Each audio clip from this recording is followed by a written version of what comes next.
समन्ता चक्रवालेषु अत्रा गच्छन्तु देवता सद्धम्मं मुनिराजस्य शृण्वन्तु सग्मुखदं धम्मश्रवण कालो अयं बदन्ता धम्मश्रवण कालो अयं बदन्ता धम्मश्रवण कालो अयं बदन्ता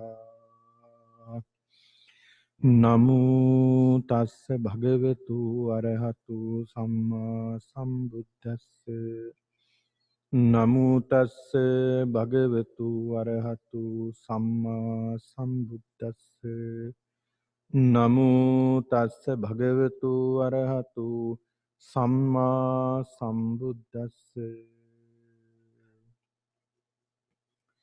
චත්තාරෝ මේ ආවුසෝ ආහාරා භූතානං වා සත්තානං තිතියා සම්භවේසීනං වා අනුග්ගහාය ඛතමේ චත්තාරෝ කබලින්කාරෝ ආහාරෝ ඕලාරිකෝ වා සුකුමං වා පස්සෝ ဒ ුතියෝ මනෝ සංචේතනා තතියා විඥානං චතුත්ථං තී තණ්හා සමුදය ආහාර සමුදය තණ්හා නිරෝධා ආහාර නිරෝධෝ අයමේව අරියෝ අට්ඨංගිකෝ මග්ගෝ ආහාර නිරෝධගාමිනී පටිපදා සේයති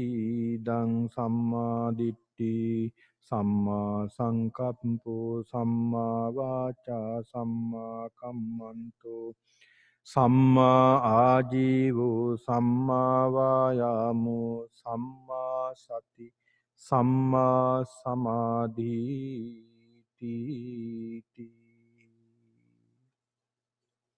වාසනාවන්ත සදහැබර පින්නතුනි පෙහෙවස් සමාදන් වූ උවසුවසියන් අද උදෑසන කාලයේදී මහත් වූ කුසලානුභාවයක් සිද්ධ කරගන්නට යෙදුණා. දැන් මේ සවස් වරුවේදී අපි සියලු දෙනාම මේ ධර්මය බුදුරජාණන් වහන්සේ දේශනා කළා තිබෙන මේ ධර්මය ශ්‍රවණය කරමින් එයිනුත් අප්‍රමාණ වූ කුසල් සම්භාරයක් සිදු කර ගැනීමට ධර්මයේ පිළිබඳව අවබෝධයක් ධර්මඥානය දියුණු කර ගැනීමට මේ සියලු දෙනා සූදානම් වෙලා තිබෙන්නේ. අද මේ පින්නතුන්ට ඊයේ දිනේදී සිදු කරන්නට යෙදුන සූත්‍ර දේශනාවේම ඉතිරි කොටසයි අද මේ දේශනා කිරීමට සූදානම් වෙන්නේ. යම්කිසි කෙනෙක් ඊයේ වැඩසටහනට සහසම්බන්ධුනේ නැත්නම් තාමත් කෙටියෙන් මේ ඊයේ සාකච්ඡා කරපු කරුණු පිළිබඳව නැවතත් ඉතා කෙටියෙන් සාරාංශව මේ පින්නතුන්ට කියලා දෙන්නම්. ඊයේ අපි සාකච්ඡා කරන්නට යෙදුනා මේ සම්මාදිට්ඨි කියන සූත්‍රයේ පිළිබඳවයි අපි දේශනා කළේ. මේ සම්මාදිට්ඨි සූත්‍රය පිළිබඳව දේශනා කරනකොට මේ සම්මාදිට්ඨියටපත් වෙන්නේ කොහොමද කියන එක පිළිබඳව අපි දැනගත්තා. මේ සම්මාදිට්ඨිය කියලා කියනවා මොකද්ද මේ සම්මාදිට්ඨිය? එතකොට මේ සම්මාදිට්ඨිය කියන්නේ මොකක්ද කියලා දැනගන්නට නම් අපි මිත්‍යා දෘෂ්ටිය ගැන දැනගන්නට ඕනේ. මේ මිත්‍යා දෘෂ්ටිය පිළිබඳව දැනගත්තාම ඒ මිත්‍යා දෘෂ්ටියෙන් මිදෙන්නටත් පුළුවන්. එතකොට සම්මාදිට්ඨිය පිළිබඳව අවබෝධය ලබා ගන්නටත් අපිට පුළුවන්කම තිබෙනවා. එතකොට අපි සාකච්ඡා කළා මේ පිළිබඳව දසවස්තුක මිත්‍යා දෘෂ්ටියක් පිළිබඳව එදා දඹදිව පුරා පැතිරලා තිබුණා. කෙටියෙන් කිව්වොත් දානය කියලා දෙයක් නැහැ. සීල් රැකීම කියලා ඒ වගේ දෙයක් නැහැ. කර්මඵල විශ්වාසයක් නැහැ ඒ අයට. කර්මයේ කර්මඵල කියලා දෙයක් නැහැ. හොඳ නරක කර්මවල ප්‍රතිපාක කියලා දෙයක් නැහැ. අම්මා කෙනෙක් කියලා කෙනෙක් නැහැ, තාත්තා කියලා නැහැ. අම්මා තාත්තා කියලා දෙන්නෙක් නැහැ. එහෙම අය ඔය ඇත්තන්ටත් හම්බෙලා ඇති. මටත් එක්කෙනෙක් විතර හම්බෙලා තියෙනවා ලංකාවේදී. ඔය වගේ මිත්‍යා දෘෂ්ටිය කෙනෙක්. එයා කියන්නේ අම්මා තාත්තා ඉතින් කියලා දෙන්නෙක් නැහැ. ඒ දෙන්න අපිට උප්පත්තිය ලබා දුන්නා විතරයි. එහෙම කෙනෙක් නැහැ. අපි එයාට ගරු කරන්න ඕනේ නැහැ. එතෙන් තමයි ඊළාට එන්නේ. මොනතරම් අසත්පුරුෂකමක්ද? ඉතින් ඒ වගේ නොයෙක් මතවාදී තියන අය එදත් හිටියා, අදත් ඉන්නව, අනාගතේ ඊටත් වැඩිය පහළ වෙයි. මොකද ධර්මයේ විවෘත වෙන්න ඔය අයත් වැඩි වෙනවා. ඉතින් ඒක නිසා මෙලොවක් නැහැ, පරලොවක් නැහැ. මේ ලෝකේ සත්‍ය කියලා දෙයක් නැහැ. ඒව අවබෝධ කරගත්ත කෙනෙක් නැහැ මේ ලෝකේ. රහතන් වහන්සේලා නැහැ. මාර්ගඵලලාභීන් නැහැ මේ ලෝකේ. එන මාර්ගඵලලාභීන් නැත්තම් දහමත් නැති වෙන්න ඕනේ. ඉතින් දහම තියෙනෝනේ. දහම තියෙනවා නම් මේ මාර්ගඵලලාභීන් වැඩ ඉන්න. හැබැයි එකම දේ තමයි වෙනස ඉස්සර තරම් නැහැ. ඉස්සර ගෙදරක ගත්තාම තාත්තා සෝවාන් වෙලා අම්මා සකදාගාමි වෙලා. පුතා අනාගාමි වෙලා. එහෙම එක ගෙදර හිටියා සෝවාන් සකදාගාමි අනාගාමි වෙච්ච අය හිටියා. හැබැයි අද එහෙම දකින්න නෑ, බොහොම කලාතුරකින් තමයි දකින්න ලැබෙන්නේ. අන් ඒකයි වෙනස. ඒකට හේතුව ඇත්තටම කතා කළොත් අපිට ප්‍රඥාව අඩුයිනේ. ඒ කියන්නේ ඉස්සර මිනිස්සු හරි සරලයි.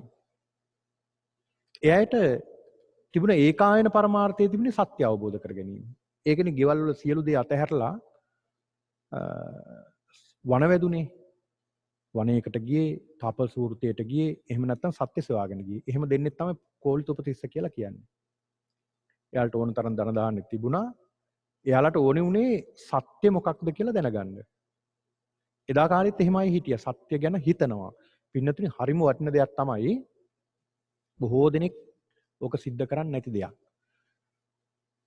ඔබ විවේකයේ ඉන්න හැම වෙලාවකම හිතන්න. ධර්ම කරුණු ගැන හිතන්න. ධර්මයේ ගැන හිතන්න. අහපු ධර්ම දේශනාවක් ගැන හිතන්න හොඳට. ඒකේ කරුණු ගැන හොඳට හිතන්න කල්පනා කරන්න. ඒතර බුද්ධිය වර්ධනය කරගෙන ප්‍රඥාව දියුණු කරගන්න ක්‍රම තුනක් තියෙනවා. ප්‍රඥාව දියුණු කරගන්න ක්‍රම තුනක් තියෙනවා. දන්නවද ඒ තුන මොකක්ද කියලා? ඒ තුන තමයි එකක් තමයි සුතමේ ඥානය. සුත කියන්නේ අහනවා. මොකද ඉස්සර සුත කියලා කියන අහනවා කියලා කියන්නේ මෙතන දැන් වර්තමානයේ හැටියට ගත්තොත් පොත්පත් බලන්න පුළුවන්. ඊළාට ඔබට ඉන්ටර්නෙට් එකෙන් YouTube බරහා ඔබට ධර්ම දේශනා ශ්‍රවණය කරන්න පුළුවන්.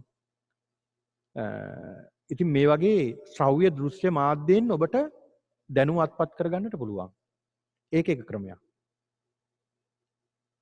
හැබැයි බුද්ධ කාලයේ මේ සුතමේ කියලා කිව්වේ අහලා විතරයි දැනුම ලබා ගන්න පුළුවන්. පොත්පත් තිබ්බේ නැහැනේ. ඒක නිසා තමයි ගුරුවරයා කියන දේ අහලා ඒක ඉගෙන ගන්නවා. ඒකයි සුතමේ ඥානය කියලා සඳහන් කළේ. ඒතර මේ අහලා ඉගෙනගෙන පොතපතින් ලබා ගන්න දැනුමක් තියෙනවා. ඒක හොඳ බුද්ධියක් වර්ධනය කරගන්න එක ක්‍රමයක්. ඊළඟ දෙවෙනි ක්‍රමය තමයි චින්තාමය ඥානය. අර පොතිපතින් ඉගෙන ගත්ත දේ අහලා දැනගත්ත දේ හිතන්න ගන්නවා. හොඳට හිතනවා. මොකද ඉස්සර හිටියා චින්තකයෝ. ඔන්න චින්තකයෝ. ඔයත් අහලා ඇති චින්තකයෝ හිටියා ඉස්සර. හොඳට හිතුවා ඒ අය. දැන් ඔය ඇල්බර්ට් අයින්ස්ටයින්ලා වගේ බොහොම උගත් විද්‍යාඥයෝ මේ අය පහළ වුණේ හිතපු නිසා.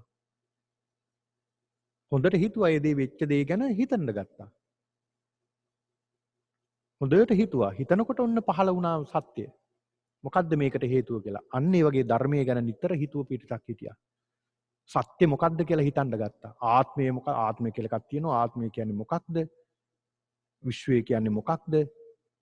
ඉපදෙනවා කියන්නේ මොකක්ද? මරණය කියන්නේ මොකක්ද? මේකෙන් මිදෙන්නේ කොහොමද? මේකට මාර්ගයක් තියෙනවද?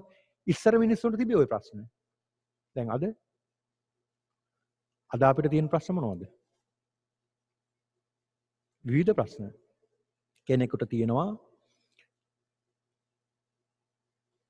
අද කොහොම හරි කීයක් හරි හොයාගන්නේ අද කොහොමද? අද කොහොමද අපි ජීවත් වෙන්නේ? අද කොහොමද මේ අපි කොහොමද මේ අවුරුද්ද ඇතුළත මේ වැඩේ කරගන්නේ? මේ ගේ හදාගන්නේ කොහොමද? මේ වාහනයක් ගන්නෙ කොහොමද? මේ ණය තුරුස් ටික ඉවර කරගන්නේ කොහොමද? අපිට තියෙන ප්‍රශ්න ඕවා. තවත් සමහරු ඉන්නවා ඊට වැඩිය හිතන අය. ඒ සමහරු අකුසලයට බර වෙලා කල්පනා කරනවා. කොහොමද දැන් අහවල් පවුල කඩන්නේ? අහවල් දෙන්න කොහොමද වෙන් කරන්නේ? මේ අයට කොහොමද අංචියක් අදින්නේ? පන්සලට ගිහිලා මේ වගේ දෙයක් මේ විදියට අර කෙනාට මෙහෙම කියන්න ඕනේ මෙහෙම කියන්න ඕනේ. ওই මිනිස්සු මෙහෙමයි කියලා පින්කම් ගෙදරක වේවා, දාන ගෙදරක වේවා, විහාරස්ථාන වේවා, රැස්වීමක වේවා, සමිතියක වේවා, පොදු ස්ථානයක වේවා, ඒ අය බලන්නේ වැරදි දෙයක්. හැබැයි ඔය අතර තව සුළු පිරිසක් ඉන්නවා ඒ අය කල්පනා කරන්නෙම ධර්මය ගැන. තමන් ශ්‍රවණය කරන ධර්මය තව කෙනෙක් එක්කලා හම්බුනහම සාකච්ඡා කරනවා. මම ඊයේ මෙහෙම බණක් ඇහුවානේ. මෙන්න මේ වගේ බණක් ඇහුවා ඊයේ. අනේ මට මේ කාරණේ ටිකක් පැහැදිලි නෑ. මේ කාරණේ කොහොමද කියලා සාකච්ඡා කරනවා. අන්න ඒ අය සාකච්ඡා කරනවා. හිතනවා. නින්දට ගියත් ඕක තමයි හිතන්නේ මේ කාරණේ මොකක්ද? එතකොට පින්නතුනි අර අපේ දැන් හැම කෙනෙක්ටම තියෙනවා බුද්ධිය. නෑ කියන්න බෑ. හැබැයි ඕක වැහිලා තියෙන්නේ. අර මම ඔය ඇත්තන්ට මම සඳහන් කරනවා නිතරම පංච නීවරණ පිළිබඳව ওই පංච නීවරණ උදාහරණයකට උපමා කරනවා විලක තියෙන මණිකක්. නිල් මණිකක් තියෙනවා විලක පොකුණක මේ පොකුණේ මිල් මණික පේන්නේ නැහැ. පේන්නේ නැති හේතුව තමයි ජලය එක්කෝ බොර වෙලා එක්කෝ ජලය හෙල වෙනවා එක්කෝ නටනවා මේ ජලය එක්කෝ පාසි තියෙනවා. ඉතින් මෙන්න මේ හේතු නිසා මේ ඇතුලේ තියෙන මණික පේන්නේ නැහැ කෙනෙක්ට. හැබැයි ওই වතුර ටික හොඳට පැහැදිලිව තිබුණොත් පැහැදිලි ජලය තිබුණොත් ඔබට මණික පේන්නේ නැද්ද? පේනවා. අඩියේ තියෙන නිල් මණික පේනවා ලස්සනට දිලිහිදිලි තියෙනවා. අපේ සිතත් එහෙමයි. අපේ සිතත් ආවරණය වෙලා තියෙන කාමච්ඡන්ද, ව්‍යාපාද, තීන මිද්ද, උද්ධච්ච, කුක්කුච්ච, විචිකිච්ඡා කියන මේ පංච නීවරණයන්ගෙන් අපේ සිත ඔද්දල් වෙලා තියෙන්නේ, ආවරණය වෙලා තියෙන්නේ, වැහිලා තියෙන්නේ. ඒවයි අපි මේ පැහැදිලි කරගන්න යන්නේ. මේවා තමයි මේ පැහැදිලි කරගන්න යන්නේ මේ පංච නීවරණ. මේවා යටපත් කරගෙන කොහොමද අපි අපේ බුද්ධිය ඉස්මතු කරගන්නේ කියන එක අපි පැහැදිලි කරගන්න තමයි මේ කටයුතු කරන්නේ. එතකොට ඒක තවත් ක්‍රමයක් පින්නතුනි තමන්ගේ බුද්ධිය විවර කරගන්න තවත් ක්‍රමයක්. සිතන්න ඕනේ. හොඳට හිතන්න ඕනේ. හොඳට කල්පනා කරන්න ඕනේ. හොඳට මෙනෙහි කරන්න ඕනේ. ඒ අහන ධර්ම කරුණු, කියවන ධර්ම කරුණු, ඉගෙන ගන්න ධර්ම කරුණු හිතන්න පුරුදු වෙන්න ඕනේ. ආංචින්තාමය ඥානෙ. ඊළඟ තුන්වෙනි අවස්ථාව තමයි භාවනාමය ඥානෙ. අන්න ඒක ඊටත් වඩා ගැඹුරුයි. අර හිතපු දේ මෙනෙහි කරන්න ගන්න ඕන එක අරමුණකට අරගෙන. ආන් ඒ තුලින් ලොකු ඥානයක් දැනුමක් ලබා ගන්න පුළුවන්කම තියෙනවා. ඉතින් ඒක නිසා මේ ධර්ම කරුණු නිතර හිතන්න ඕනේ, පුරුදු කරන්නට ඕනේ. මෙන්න මේ සම්මාදිට්ඨිය ගැන සාකච්ඡා කරනකොට ඒ මිත්‍යා දෘෂ්ටික අදහස් වලින් ඈත් වෙන්නට ඕනේ. ඒ ඈත් වෙලා දසවස්තුක සම්මාදිට්ඨියටපත් වෙන්න ඕනේ. ඒ කියන්නේ දානය කියලා දෙයක් තියෙනවා. කර්මඵල කියලා දෙයක් තියෙනවා. හොඳ නරක කර්ම වල ප්‍රතිපාක ලැබෙනවා. මේ ලෝකයේ කියලා දෙයක් තියෙනවා. පරලෝකයේ කියලා දෙයක් තියෙනවා. ඊළඟ මවක් පියෙක් කියලා ඉන්නවා. සත්‍ය සොයාගන්න ශ්‍රමණ උත්තමයන් වහන්සේලා මේ ලෝකේ ඉන්නවා කියන මේ විශ්වාසයට එනවා ඔහු. ආන් ඒකට කියනවා සම්මාදිට්ඨිය, ලෞකික සම්මාදිට්ඨිය. ඒ ලෞකික සම්මාදිට්ඨියට පැමුණන කෙනාට හිතක් එනවා මෙහෙම. ඔහුගේ ඇදහිීමක් එනවා. ඒ තමයි සත්තාමේ භගවා. ඒ භාග්‍යතුන් වහන්සේ තමයි මගේ ශාස්ත්‍රුන් වහන්සේ. ශ්‍රාවකෝ හමස්මි. මම කවුද? ශ්‍රාවකෙකුන් වහන්සේගේ. භගවා ජානාති. භාග්‍යතුන් වහන්සේ තමයි මේ ගැන දන්නේ. අහන්න ජානාමි. මම ඒ ගැන කිසි දෙයක් දන්නේ නැහැ. කියන මේ මට්ටමට එනවා. ආන් ඒක තමයි ලෞකික සම්මාදිට්ඨිය. ওই ලෞකික සම්මාදිට්ඨියට පැමුණන කෙනාගේ ශ්‍රද්ධාව වර්ධනය වෙනවා. ප්‍රඥාව වර්ධනය වෙන්න ගන්නවා. හැබැයි සද්ධාව හෙළවිහෙළිව තියෙන සද්ධාවක්. චල සද්ධාවක්. ඒ හෙළවිහෙළිව හරි ඔහුගේ සද්ධාව පිහිටනවා. සීලයක් පිහිටනවා. දැන් සද්ධාවත් සෙලවෙන සද්ධාවක්. ඒ කියන්නේ වරක පහදිනවා වරක අපාදිනවා. දැන් පන්සලට සමාල්ලාවට යනකොට හාමුදුරුවෝ හිටපුවාම හරි සද්ධාවෙන් දාන ටික පූජා කරලා පිරිත් අහලා බොහොම සද්ධාවෙන් එදා සද්ධාව වැඩි. හැබැයි පහුවදා යනකොට හාමුදුරුවොත් නැහැ කවුරුත් නැහැ පන්සලත් වහලා. එදා පැහැදින්නේ නැහැ. අන්න බලන්න අපේ සද්ධාව හෙල වෙන හැටි. නැවතත් පහදිනවා. ඔහොක් තමයි අපේ සද්ධාවේ හැටි. සීලයත් එහෙමයි. ඒ පින්නතුනි ලෞකික සම්මාදිට්ඨියට පත් වුණ පුද්ගලයා ඒ ශ්‍රාවකයාගේ සීලයත් එහෙමයි. සීලයත් හෙල වෙනවා. ස්ථිර සීලයක් නෙමෙයි තියෙන්නේ. හෙල වෙනවා. ඔහු සිල් රකින්නවා. දිවි හිමියෙන් සිල් රකින්නවා.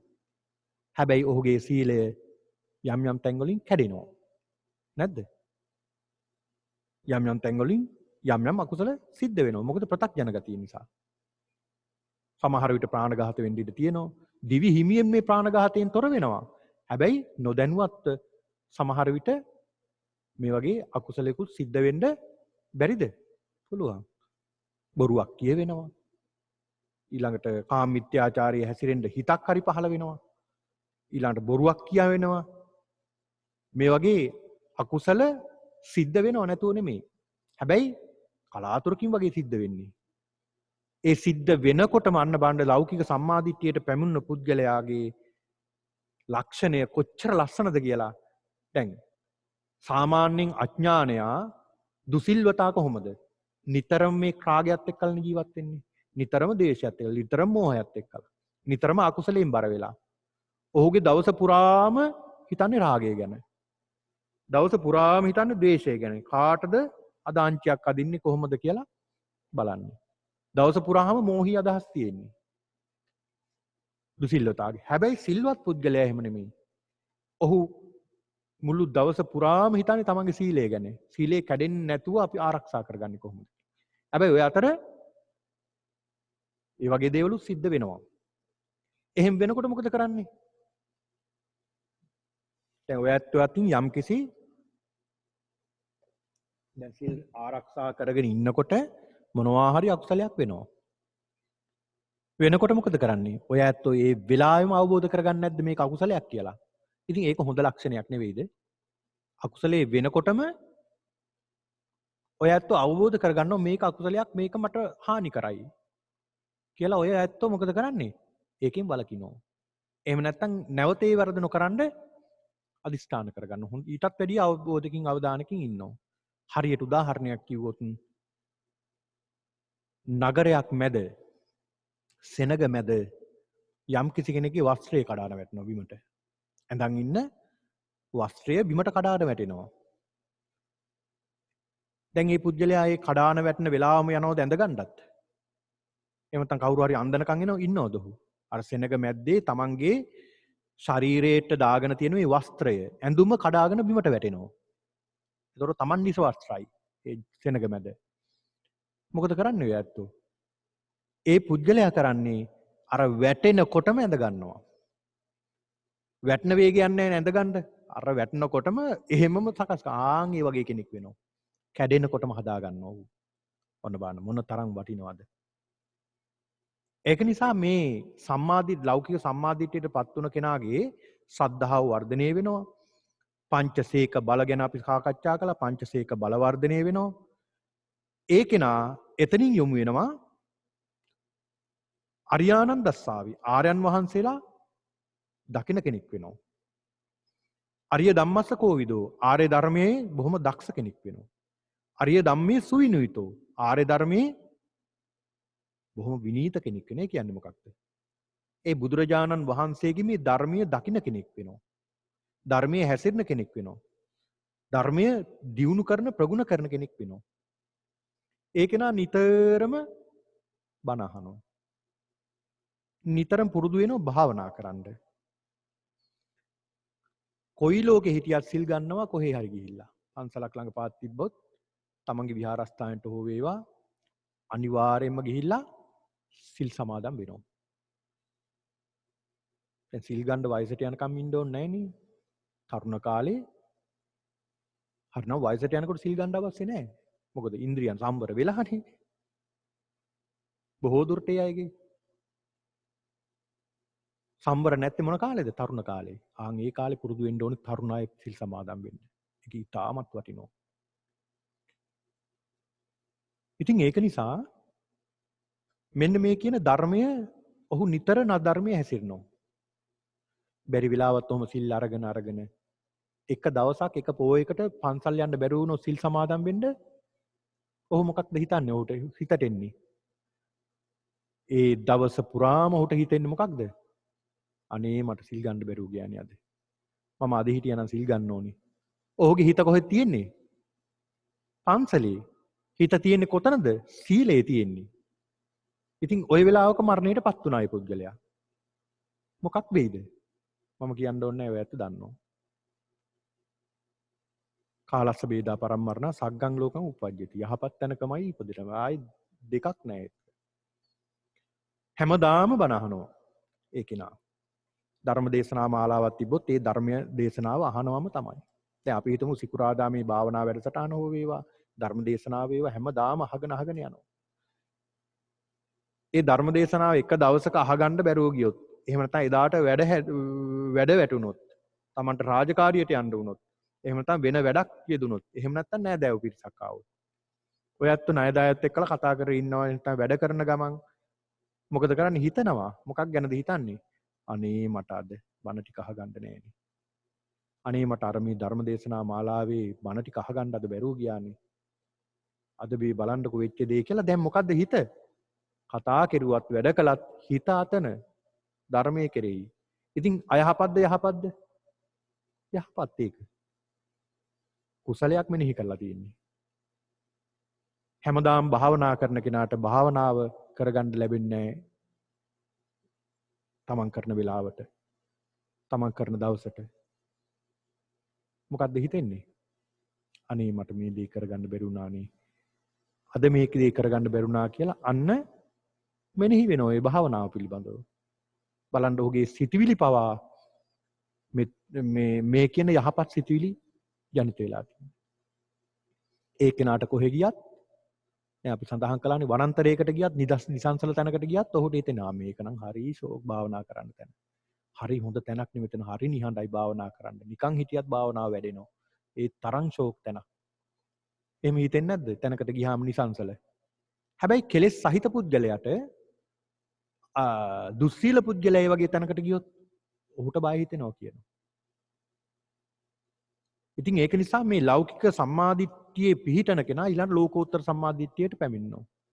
ඒ ගැන අපි සාකච්ඡා කළේ ඒ ලෝකෝත්තර සම්මාදිට්ඨියට පැමිණෙන කෙනාගේ ඔහුගේ ලක්ෂණය තමයි චතුරාර්ය සත්‍ය ධර්මය මනමින් අවබෝධ කරගන්නවා. චතුරාර්ය සත්‍ය කෘත්‍ය කෘත ඥාන විදිහට ආකාර 12කට ඔහු අවබෝධ කරගන්නවා. ඒ අවබෝධ කරගන්න පුද්ගලයා අචල සද්ධාවකට පැමිණෙනවා. ඒ අචල සද්ධාවට පැමිණෙන කෙනා සෝවාන්, සකදාගාමි, අනාගාමි, අරහත් මාර්ග ඵල ලබනවා. සක්කාය දිට්ඨි, විචිකිච්ඡා, සීලබ්බත පරාමාස, කාමරාග, ව්‍යාපාද, රූපරාග, අරූපරාග, මාන දිට්ඨි, අවිජ්ජා කියන මේ දස සංයෝජන ධර්මයන්ම නැති කරලා. ඔහු මේ සසරෙන් මිදෙනවා. ඒ සසරෙන් මිදෙන කෙනාගේ ලක්ෂණය මොකක්ද? දැන් අපි කතා කළා ඊයේ සරියුත් මහරහතන් වහන්සේ පිළිබඳව. ඔය සරියුත් මහරහතන් වහන්සේ රහතන් වහන්සේලාගේ ලක්ෂණයක් ඒක. සරියුත් මහරහතන් වහන්සේගේ උදානයෙන් සඳහන් වෙන උන්වහන්සේ පිටිපස්ස ගැන බලන්නෙත් නැහැලු. ඉස්සරහ ගැන බලන්නෙත් නැහැ. පිටිපස්ස කියන්නේ අතීතය ගැන උන්වහන්සේ බලන්නෙත් නැහැ. අනාගතය ගැන හිතන්නෙත් නැහැ. ඒවා හිතලා ශෝක වෙන්න දෙයක්වත් නැහැ. මොකද උන්වහන්සේට අතීතයක් අවශ්‍යත් නැහැ, අනාගතයක් අවශ්‍යත් නැහැ. ආසාව තියෙන කෙනාට තමයි අතීතයක් සහ අනාගතයක් ඕනේ. අපි ජීවත් වෙන්න ඕනේ වර්තමානයේ. උන්වහන්සේ හරිය අපේක්ෂාවෙන් ජීවත් වෙනවා කියනවා. මොකක්ද? මරණය. දැන් බුදුරජාණන් වහන්සේත් කොයි වෙලාවද පිරිනිවන් පාන්නේ කිය බල හිටියේ. බුදු කෙනෙකුට හිතෙන්න පුළුවන් මෙහෙම කියනකොට ඇයි ඉතින් එහෙනම් රහත් වුණ දවසේම නැත්තම් බුදු වුණ දවසේම පිරිනිවන් පාන්න තිබ්බනේ කියලා. ඒ උනාට කය පවත්ත ගන්න එපා මේ කර්මය ගෙවන්න. ඒ කර්මය අවසන් වෙන දවසක් තියෙනවා. ඒ දවස වෙනකම් මේක ගෙවන්න ඕනේ. උන්වහන්සේලා ක්ලේශ පරිනිර්වාණයටපත් වුණා මිසක් මේ ස්කන්ධ පරිනිර්වාණයටපත් උන්නේ නැහැ. ස්කන්ධ පරිනිර්වාණය වෙන්න අපිට ඕනේ දවසට වෙන්නේ නැහැ. ඒක මේ කය ගෙනාපු සසරේ ක්‍රමයක් තියෙනවා. ඒ ක්‍රමයේ අවසන් වෙන දවසකන් ඉන්න ඕනේ. ආන් එදාට අදිස්ථාන කරලා පිරිනුවම් පාන්න පුළුවන්. උන්වහන්සේ සරියුත් මහරහතන් වහන්සේ හරි අපේක්ෂාවෙන් ඉන්නෝ කියනෝ මරණය මේකත් අතහැරලා යන්න කොයි වෙලාවෙද කියලා. හරි ලස්සන උදාහරණයක් සඳහන් වෙනවා එතන. ඒ තමයි රැකියාවක් කරන පුද්ගලයෙක් මාසේ පඩියේ එන දවස් වෙනකන් ඉන්නවා. රැකියාවක් කරන කෙනෙක් අපි හිතමු මාසේ අවසානට 30 වෙනිදා දැන් පඩි හම්බ වෙනවා.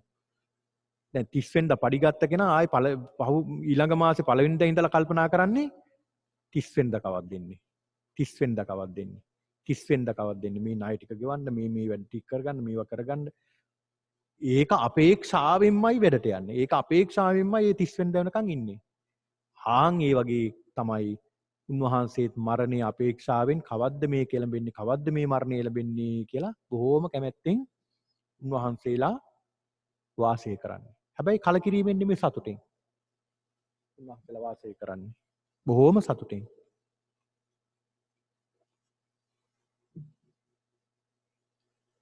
ඉතින් ඒක නිසා පින්නතුනි මෙන්න මේ කියන ලෞකික සම්මාදිට්ඨියත් ලෝකෝත්තර සම්මාදිට්ඨියත් ඇති කරගන්නා මාර්ගයක් තමයි මේ සම්මාදිට්ඨියට පැමිණීම. දැන් මේක අපි සඳහන් කළා මේ සම්මාදිට්ඨි සූත්‍රයේ මේ සූත්‍රයේ දේශනා කරන සරියුත් මහරහතන් වහන්සේ. මේ සරියුත් හාමුදුරුවෝ භික්ෂුන් වහන්සේලා තමයි මේ දේශනාව සිද්ධ කරන්නේ. බොහොම ගැඹුරු දේශනාවක්. මේ දේශනාවේ සඳහන් කරනවා අපි ඊයේ සාකච්ඡා කළා අකුසලයේ පිළිබඳව. උන්වහන්සේලා අහනවා ඇවැත්නි සරියුත් හාමුදුරුවනේ ඇවැත්නි කොහොමද සම්මාදිට්ඨිය කියලා කියනවා අපි බොහොම කැමති මේක ගැන දැනගන්න. කොපමණකින් සම්මාදිට්ඨියට පැමිණෙනවද? කොහොමද මේ සම්මාදිට්ඨියට පැමිණෙන්නේ? ඔබ වහන්සේ මේක කියලා දෙනවා නම් අපි දුර ඈත ඉඳලා හරි එනවා අහන්න මේ ගැන. අපි හරි කැමති මේ ගැන දැනගන්න. අනේ ස්වාමීනි කියලා දෙන්න කියලා ඇවැත්නි අපිට කියලා දෙන්න කියලා. ඇවැත්නි කියලා ආමන්ත්‍රණය කරන්නේ මේ සූත්‍රයේ. දැන් සරියුත් මහරහතන් වහන්සේට අමතන්නේ ඇවැත්නි කියලා. සරියුත් මහරහතන් වහන්සේට අමතන්නේ ඇවැත්නි කියලා. ඒ කියන්නේ සමාන වික්ෂුන් වහන්සේලා. ඊළඟට මේ අකුසලයේ පිළිබඳව අපි ඊයේ සාකච්ඡා කළා. දැන් අද අපිට සාකච්ඡා කරන්නට තියෙන්නේ ආහාර පිළිබඳව. මේකේ සඳහන් වෙනවා චත්තාරෝමී ආයුසෝ ආහාරා භූතානං වා සත්තානං වා තිතියා. මේකේ සඳහන් වෙනවා කතමෝචායුසෝ ආහාරෝ. ආහාරය කියන්නේ මොකක්ද? ඒ කියන්නේ ආහාරය ඇතිවීමත් ආහාරයත් ආහාරය ඇතිවීමත් ආහාරය නැති කිරීමත් නැති කිරීමේ මාර්ගයක් කෙනෙක් දන්නවා නම් ඔන්න ආහාරය පිළිබඳව. දැන් ඊයේ කතා කළා දේශනා කළා අපි අකුසලයේ දන්නවා නම් අකුසල මූලය දන්නවා නම් කුසලයේ දන්නවා නම් කුසලයේ මූලය දන්නවා නම් එතනිනුත් සම්මාදිට්ඨියට පැමිණෙන්නට පුළුවන්. ඔන්න තවත් එක තැනක් සම්මාදිට්ඨියට පැමිණෙන්න. දැන් අද සාකච්ඡා කරන්නේ අපි ආහාරයක් දන්නවා නම් ආහාරය ඇති වෙන හේතුවක් දන්නවා නම් ආහාරය නැති කිරීමක් දන්නවා නම් නැති කිරීමේ මාර්ගයක් දන්නවා නම් එතනිනුත් සම්මාදිට්ඨියට පත් වෙන්නට පුළුවන්. ඔන්න බලන්න. මොකද්ද මේ? එතකොට මේකේ සඳහන් වෙනවා චත්තාරෝමී ආවුසෝ ආහාරා. මහණෙනි ආහාර වර්ග හතරක් තියෙනවා. ආහාර වර්ග හතරක් තියෙනවා. මෙතකින් තමයි අපි අවසන් කළේ ආහාර වර්ග හතර. ආහාර කියපුවාම ඔය ඇත්තන්ට හිතෙන්නේ බත්, ඉන්දියාප්ප ආදී වශයෙන් ඒවා නෙමෙයි. මෙතන ආහාර අපි ගන්නා වූ ආහාර වර්ග කරලා තියෙනවා. එකක් තමයි කතමේ චත්තාරෝ කබලින්කාරෝ ආහාරෝ. ආන් අපි ගන්න ඔය සියලුම අපේ කය පෝෂණය කරගන්න ගන්න ආහාර වලට කියන මොකක්ද? කබලින්කාර ආහාර, කැබලි කරලා ගන්න ආහාර. ඕලාරිකම් වා සුකුමම් වා. ඒ කියන්නේ රළු හෝ සියුම් හෝ ගන්න ආහාර. දැන් අපි ගන්න රළු ආහාරනේ. රළු ආහාරනේ අපි කයට ගන්නෙ. සියුම් ආහාර ගන්නොත් පිරිසකුත් ඉන්නවා ඒ දෙවිවරු. ඔය දෙවිවරු පිරිසක් ඉන්න කිඩ්ඩා පදූසිකා කියලා. ඒ දෙවිවරු ක්‍රීඩාවෙන්මයි කටයුතු කරන්නේ. කෑම ගන්නත් අමතක වෙනවා. ඒ තරම් සතුටින් ක්‍රීඩා කරන්නේ. ක්‍රීඩා කරගෙන ඉන්නකොට චුත වෙලා. දිව්‍ය ලෝකෙන්. ඒ පින නැති වෙලා සෙල්ලම් කරගෙන ඉන්නකොටම ක්‍රීඩා කරගෙන ඉන්නකොටම චුත වෙලා. කෑම නැතුව. කෑම නැති වුණ ගමන් දෙවියන්ට සිවුම් වූ ආහාර ගන්න දෙවිවරු ඉන්නවා. තව දෙවිවරු ඉන්නවා පීතිබක්කා භවිසති. ප්‍රීතියම අනුභව කරනවා. ප්‍රීතිමත් සතුටු වෙනකොට කුස පිරෙනවා. දැන් අපිටත් එහෙම වෙනවනේ. සතුටට කෑම කන්න නැති අවස්ථා නැද්ද? සතුට වැඩිකමට බඩ පිරලා හිතත් පිරලා කුසත් පිරලා. ඒක නිසා ආහාර ගන්න හිතෙන්නේ නැහැ. එහෙම. එතකොට අපි මේ ගන්න ආහාර දැන් බලන්න බුදුරජාණන් වහන්සේ පෙන්ලා දෙනවා මේ ආහාරයේ තියෙන වැදගත්කම. ඒක නාමකින් සබ්බේ සත්තා ආහාරට්ඨිතිකා. මේ ලෝකේ පළවෙනි කාරණේ මොකක්ද? සියලුම සත්‍යෝ මොකෙන්ද යපෙන්නේ? ආහාරයෙන්මයි. මේ ලෝකේ පළවෙනි සාධකය තමයි ආහාර අවශ්‍යතාවය. අර සමාජ විද්‍යාඥයෙක් ඉන්නෝනේ මාස්ලෝ කියලා එයා සඳහන් කරනවා මේ ලෝකේ තියෙන අවශ්‍යතා ධූරාවලියක් සඳහන් කරනවා. ඒ ධූරාවලිය පළවෙනි එක තමයි ආහාර අවශ්‍යතාවය. කියන්නේ එයා ඒක කියන්න කලින් බුදුහාමුදුරුවෝ ඒක 2500කට කලින් දේශනා කළා. කියන්නේ සියලු සත්‍යයන්ටම පළවෙනි කාරණාව තමයි ආහාරය. ආහාරය තමයි මූලික කාරණාව. එතකොට මේ ආහාරයෙන් තමයි මේ ලෝකයේ සියලු සත්වයෝ යැපෙන්නේ. ආහාරය නැත්තම් ජීවත් වෙන්න බෑ.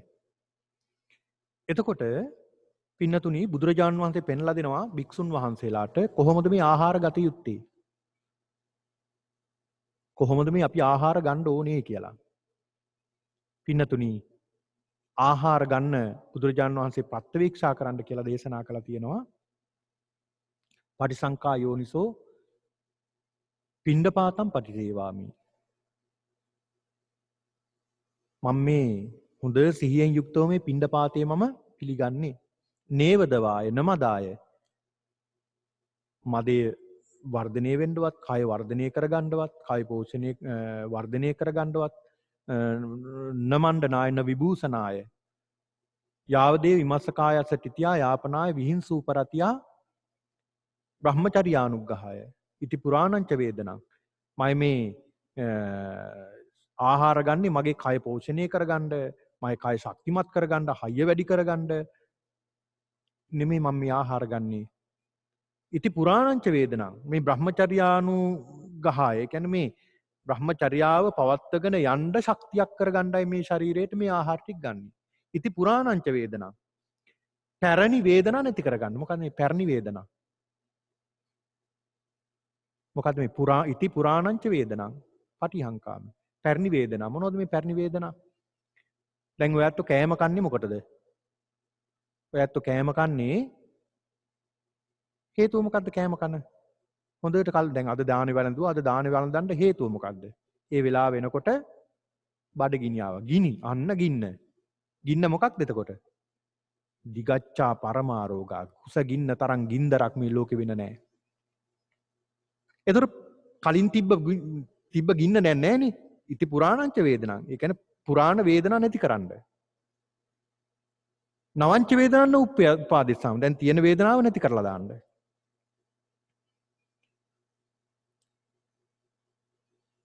ඒකට තමයි ආහාර ගන්න. ඔය පුත්තමංශ කියන සූත්‍රයක් සඳහන් වෙනවා අංගුත්තර නිකායේ. පුත්තමංශ කියන මේ සූත්‍රයේදී පින්නතුනි පෙන්නලා දෙනවා කොහොමද අපි මේ ආහාර ගන්න ඕනේ කියලා.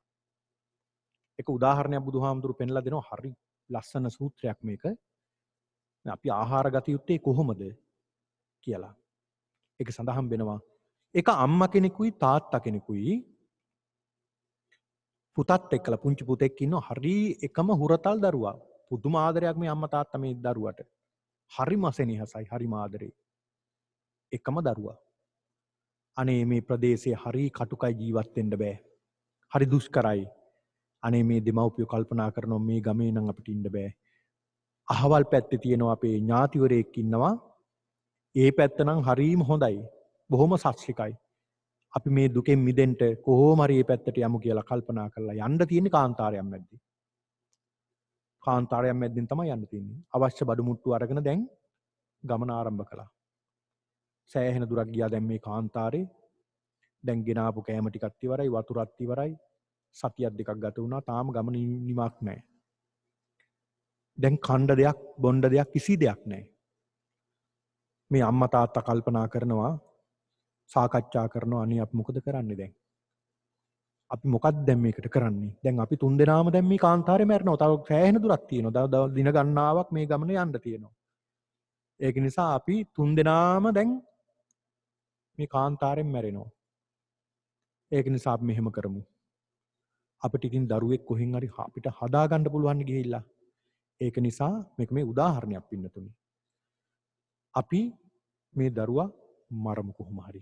මොනවා හරි උපක්‍රමයකින් මේ දරුවා මරලා මේ දරුවගේ මස් අනුභව කරලා අපි මේ කාන්තාරයෙන් ගොඩ එමු.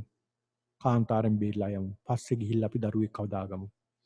කියලා මේ අම්මා තාත්තා දෙන්න මේ දෙමාපියෝ දෙදෙනා අර දරුවා මරනවා. මොනවා හරි උපක්‍රමයකින් මරනවා. අඬා වැළපි තමයි මේ දරුවව මරන්නේ. මරලා මස් අනුභව කරනවා. මස් අනුභව කරනකොට මේක හිතනවාද අය අනේ පුතාගේ මස් හරිම රසයි, හරිම රසවත් කියලා හිතනවාද? නෑ. අඬමින්, වැළපෙමින්, ශෝක කරමින් අර කුසගින්න කොහොම හරි නිවා ගන්න කොහොමද මේ ආහාර ගන්නෙ? අඬා කෑම ගන්න අර දරුවගේ මස්. අන්න ඒ වගේ ආහාරය ගැන හිතන්න කියනවා. අපි ආහාර ගන්නවා.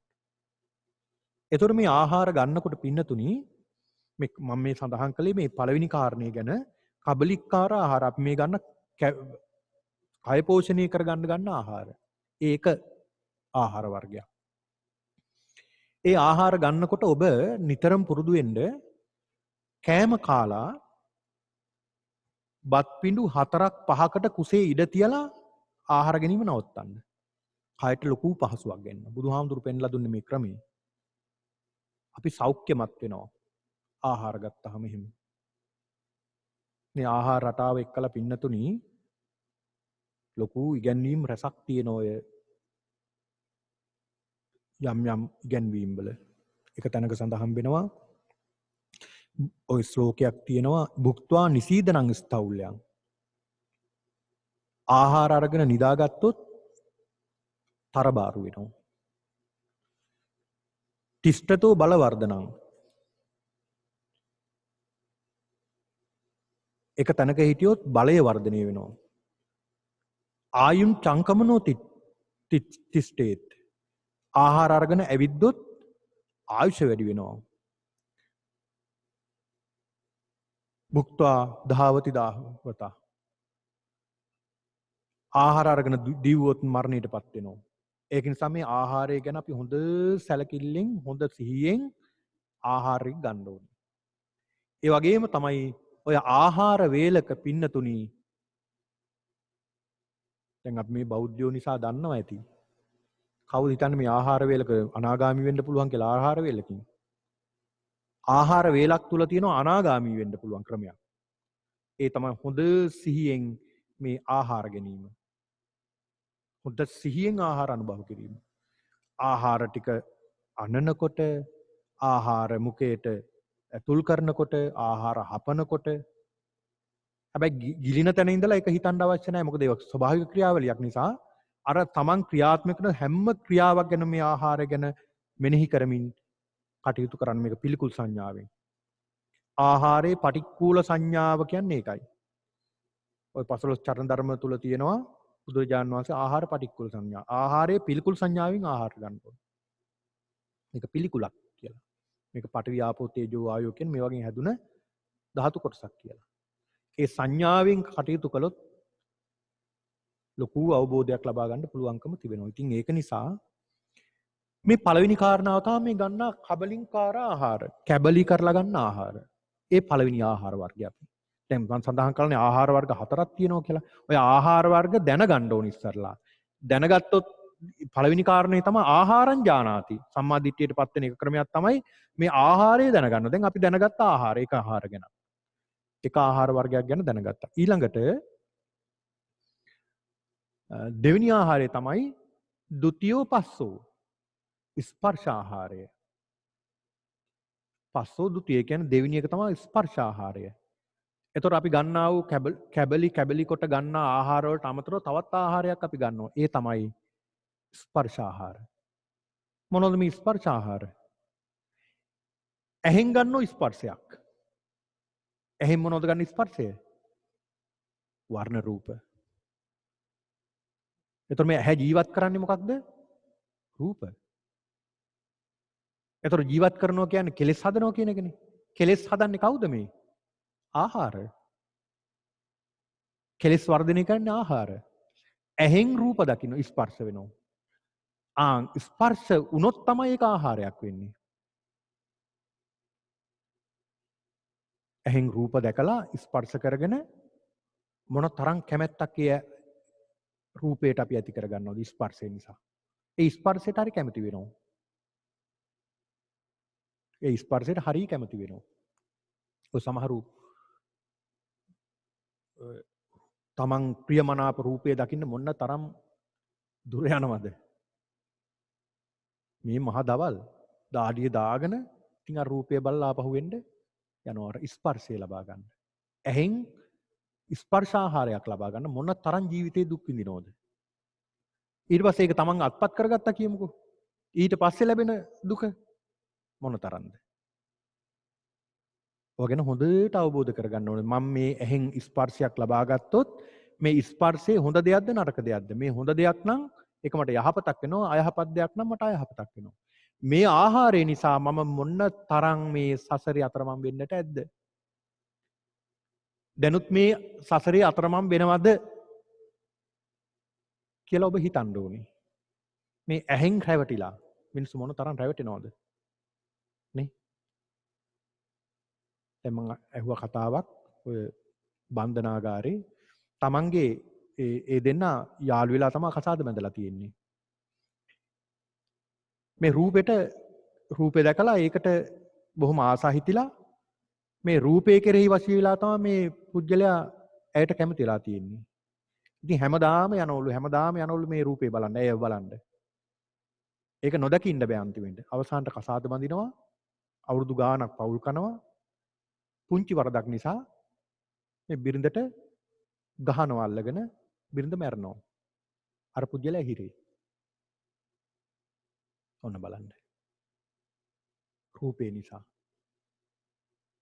මේ රූපෙන් ස්පර්ශය ආහාරයක් කරගත්ත නිසා. දැන් මේ රූපයෙන් අපි දකින රූපේම අපේ මරණය කියලා අපි හිතන්නේ නැහනේ. දැන් මේ මෑතකී මම දැක්ක වාර්තා වෙලා තියෙනවා රූපේ නිසා ඒ කියන්නේ තමන්ගේ මේ යාළු වෙලා හිටපු ගෑනු ළමයා තමන්ගේ තව කෙනෙක් එක්කලා එකතු වෙලා තමන්ගේ ඒ කියන්නේ යහළුලා ඉන්න පිරිමි ළමයා මරලා දාලා. මරුණත් දන්නේ නැතුව ඇති ඒ කාන්තාව මේ දේ කළේ කියලා. බලන්න මොකද වුනේ අවසානට? අර ඇහෙන් දකින රූපය ස්පර්ශයෙන් අවසානට අපේ මරණය කැඳගෙන එනවා. මේක තමයි ඇති. ඒක නිසා හොඳට අවබෝධ කරගන්න ඕනේ මෙන්න මේ රූපය නිසා නේද මේ සසරේ අතරමං උනේ. ඉදිරියටත් අතරමං මෙන්න මේ රූපය නිසා. ඊළඟ කන නිසාත් අතරමං වෙනවා. කනට එන්නේ මොනවද? ශබ්ද. ශබ්ද ස්පර්ශ වෙනවා. හරි කැමතිනේ වහන්න අපි ශබ්ද. වැඩිමුණුම ආස කේලම් අහන්නනේ. බොහෝ දෙනෙක්. කවුරු හරි දෙන්නේ කතා කරනකොට කොහොම හරි කන තියා ඉන්න මොනවද මේ කියන්නේ? මොනවද මේ කියන්නේ? ඊළඟ කන පිනවන්න ආසයි, ගීත අහන්න, කන පිනවන්නට බොහෝ ආසා කරනවා. මේ කන නිසා අපි අතරමං වෙනවා මේ සසරේ. ඊළඟ නාසය, නාසයට ගන්ධ ස්පර්ශ වෙනවා, දිවට රස ස්පර්ශ වෙනවා, ශරීරයට පහස ස්පර්ශ වෙනවා. එතකොට මෙන්න මේ කියන දේවල් අපිට ආහාර වෙනවා. මේ ශරීරයේ තියෙන ඉන්ද්‍රියන්ට ඇස, කන, නාසය, දිව, ශරීරය කියන මේ ඉන්ද්‍රියන්ට පින්නතුනි ස්පර්ශ වෙනවා මේ දේවල්. ඒවත් ආහාර වෙනවා. ඒවා තමයි ආහාර. ඇහැට ආහාරයක් රූපය, කනට ආහාරයක් ශබ්දය, නාසයට ආහාරයක් ගඳ සුවඳ, දිවට ආහාරයක් රසය, ශරීරයට ආහාරයක් ස්පර්ශය. ඔන්න බලන්න. එතකොට මේ ස්පර්ශත් ආහාර. පස් ආහාර කියන්නේ ඒකයි. එතකොට අපි ගන්නා කබලිකාර ආහාර විතරක් නෙමෙයි. තවත් ආහාර වර්ගයක් ඔන්න දැන් ඉගෙන ගත්තා. ආහාර වර්ග දෙකක්. ඊළඟට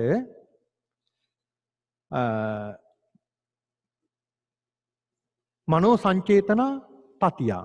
තුන්වෙනි එක තමයි මනෝ සංචේතන ආහාර. මනෝ සංචේතන ආහාර. මේ මනෝ සංචේතන ආහාර කියන්නේ ස්පර්ශයේ මුල් කොටගත් චේතනා පහළවීම. ස්පර්ශයේ මුල් කරගෙන චේතනා පහළවීම. ඒ තුළින් කර්ම සකස් වීම. ඔන්න බලන්න. මනෝ සංචේතනා. ස්පර්ශයේ මුල් කරගෙන චේතනාවක් පහළ වෙනවා. ඒවට කියනවා මනෝ සංචේතන ආහාර. එතකොට ස්පර්ශ වුණා, ස්පර්ශය නිසා චේතනාවක් පහළ වෙනවා. මේ රූපය අහවල් එකක්. මේ දේ මට මේක මම මේ රූපේ මගේ මට කියලා මෙහෙම චේතනා පහළ වෙනවා. ඒකත් ආහාරයක්. ඊළඟ සඳහන් වෙනවා හතරවෙනි එක විඥානං චතුත්තං. හතරවෙනි එක තමයි විඥාණය. කියන්නේ ඇහෙන් රූප දැකලා ස්පර්ශ කරගෙන අපි විඥානයක් ගොඩනගා ගන්නවා. මේ අහවල් දේ කියලා අපි ඒ විඥානයේ ගොඩනගාගෙන ඒ ඔස්සේ අපි ක්‍රියා කරනවා. ඒතර විඥාණයට ආහාර මේ දේවල්. ඉතින් ඒක නිසා මේ විදිහට අපි ආහාර ගන්නවා. මේ කෙලෙස් ආහාර විදිහට ගන්නෙ. ක්ලේශයන්. මේ ක්ලේශයන් පින්නතුනි ආහාර වශයෙන් අරගෙන මේ සසරේ ඉපදී මෙරි දුක් විඳ අපි මේ සසරේ මෙච්චර කාලයක් ආවා මේ නිසා. මේ ආහාර ගැන අවබෝධයක් නැති නිසා. ඒක සඳහන් වෙනවා පින්නතුනි මෙන්න මේ කියන මේ ආහාර පිළිබඳව හොඳට දැනගන්නට ඕනේ. ඔබට ඇහෙන් ස්පර්ශයක් එනකොටම දැනගන්න ඕනේ මේක මොකක්ද? රාගයක්ද, දේශයක්ද, මෝහයක්ද? මේක ආහාරය. මේ අවබෝධ කරගන්න ඕනේ. ආහාරය.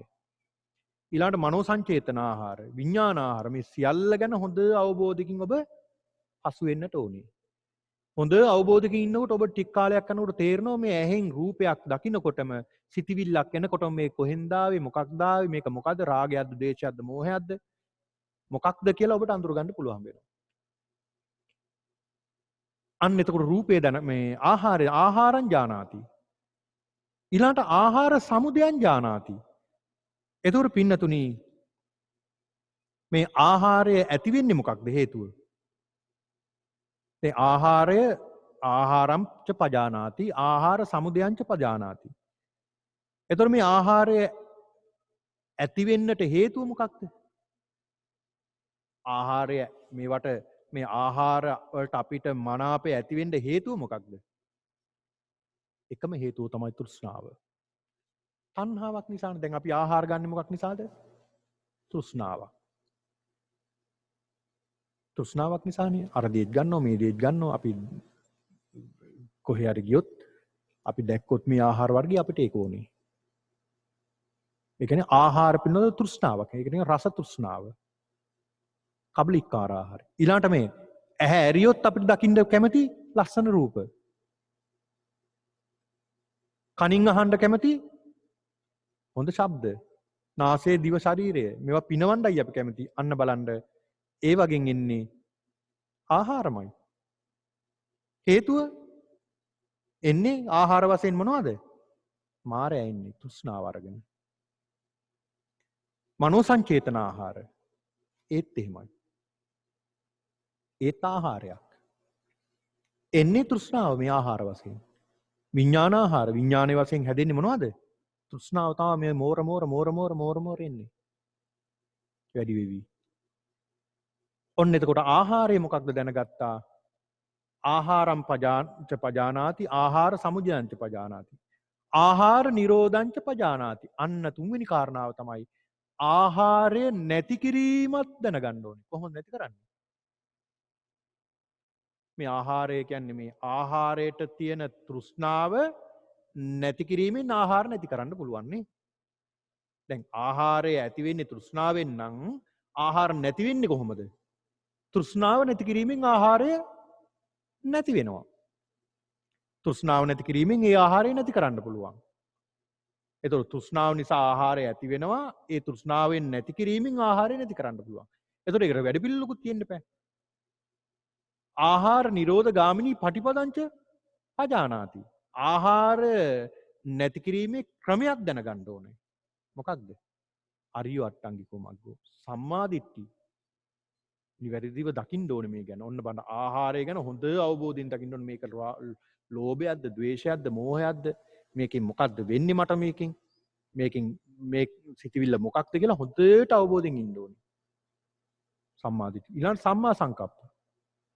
හොඳ සංකල්පන ඇති වෙන සිතිවිලි ඇති වෙන්න ඕනේ හිතට. සම්මා වාචා. හොඳ වචන නිවැරදි වචන තියෙන්න ඕනේ. සම්මා කම්මන්ත කර්මාන්ත නිවැරදි වෙන්න ඕනේ. ආජීව දීපැවැත්මත් නිවැරදි වෙන්න ඕනේ. වායාම තමන්ගේ වෑයමත් නිවැරදි වෙන්න ඕනේ. සති සිහියත් හොඳට තියෙන්න ඕන. සිහිය හොඳට තියෙන්න ඕනේ. අර වස්ත්‍රයේ කඩාන වැටෙනකොට විඥානයක් එනවා වගේ ටක් ගාලා ඒක සකස් කරගන්න හොඳ සිහියක් තියෙන්න ඕනේ. සම්මා සමාධි. ධ්‍යාන මාර්ග වලින් සමාධි උපදවා ගන්නත් දක්ෂ වෙන්න ඕනේ. මෙන්න මේ කියන කාරණා දැනගත්තොත් අන්නේ පුද්ගලයාට කියනවා මොකක්ද? එතනුත් ඔහුට පුළුවන් සම්මා දිට්ඨියට පත් වෙන්න. අන්න බලන්න. එතනුත් පුළුවන් සම්මා දිට්ඨියට පත් වෙන්න. මේ සරියුත් මහරහතන් වහන්සේ සඳහන් කරනවා මෙන්න මේ ක්‍රමේනුත් පුළුවන් පින්නතුනි ඒ සම්මා දිට්ඨියට පත්වන්නට ඔන්න දෙවෙනි ක්‍රමයේ විදිහට දේශනා කරනවා. යතෝචකෝ ආවුසෝ අරිය ශාවකෝ එවං ආහාරම් පජානාති. ආහාරය දන්නවා ආහාර සමුදයංච පජානාති. ආහාරය ඇති වෙන හැටිත් දැනගන්නවා. ආහාර නිරෝධංච පජානාති. නැති වෙන හැටිත් දැනගන්නවා. ආහාර නිරෝධ ගාමිනී පටිපදංච පජානාති. ආහාරය නැති කිරීමේ මාර්ගයක් දැනගන්නවා.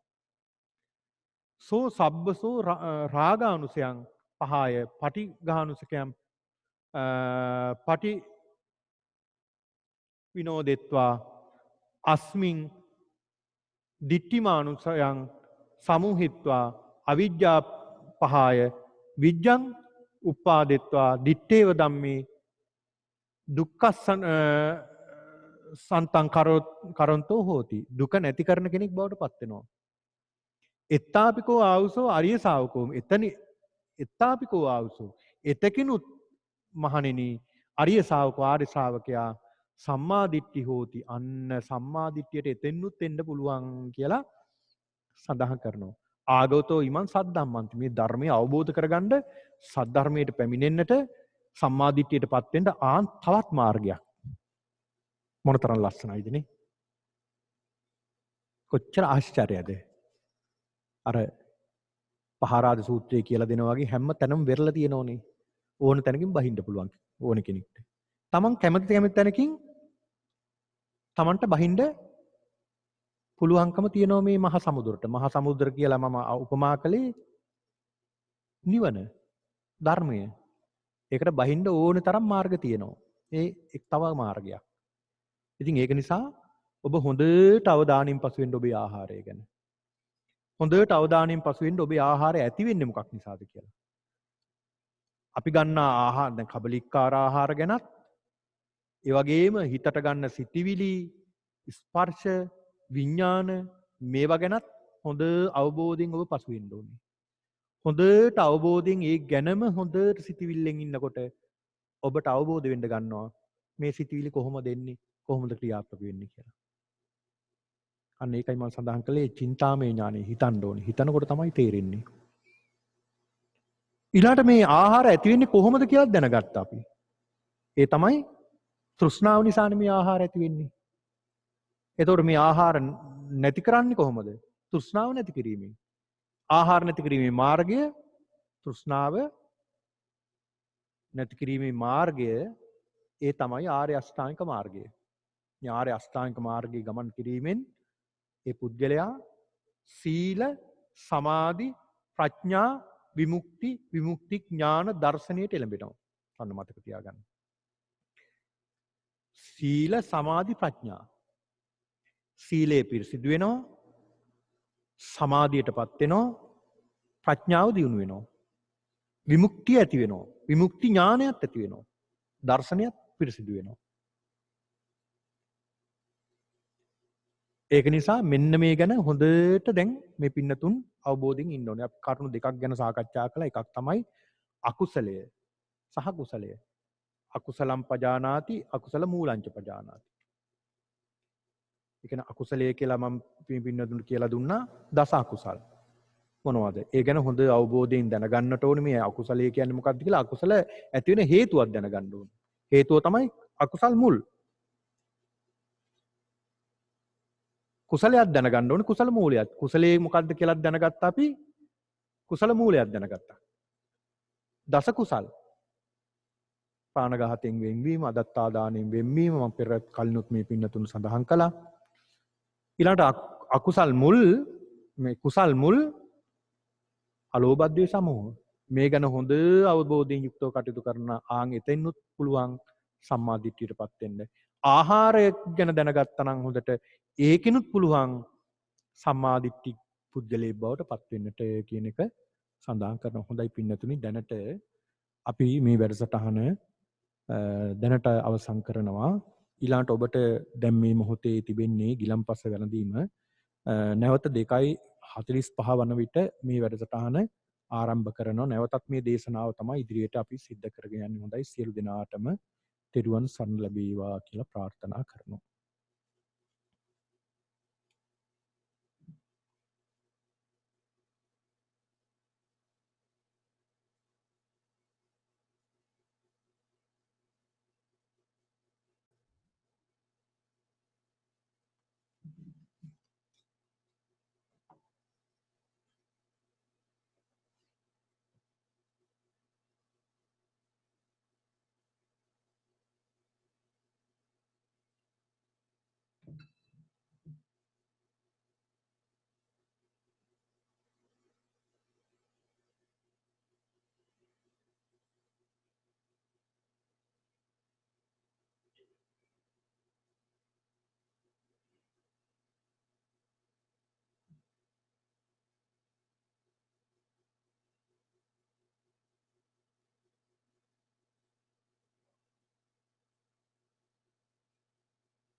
කාරණා දෙකයි තව.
හොඳයි තෙරුවන් සරණයි සියලු දෙනාටම. නැවතත් අපි මේ ධර්ම දේශනාව ආරම්භ කිරීමටයි සූදානම් වෙන්නේ පින්නතුනි.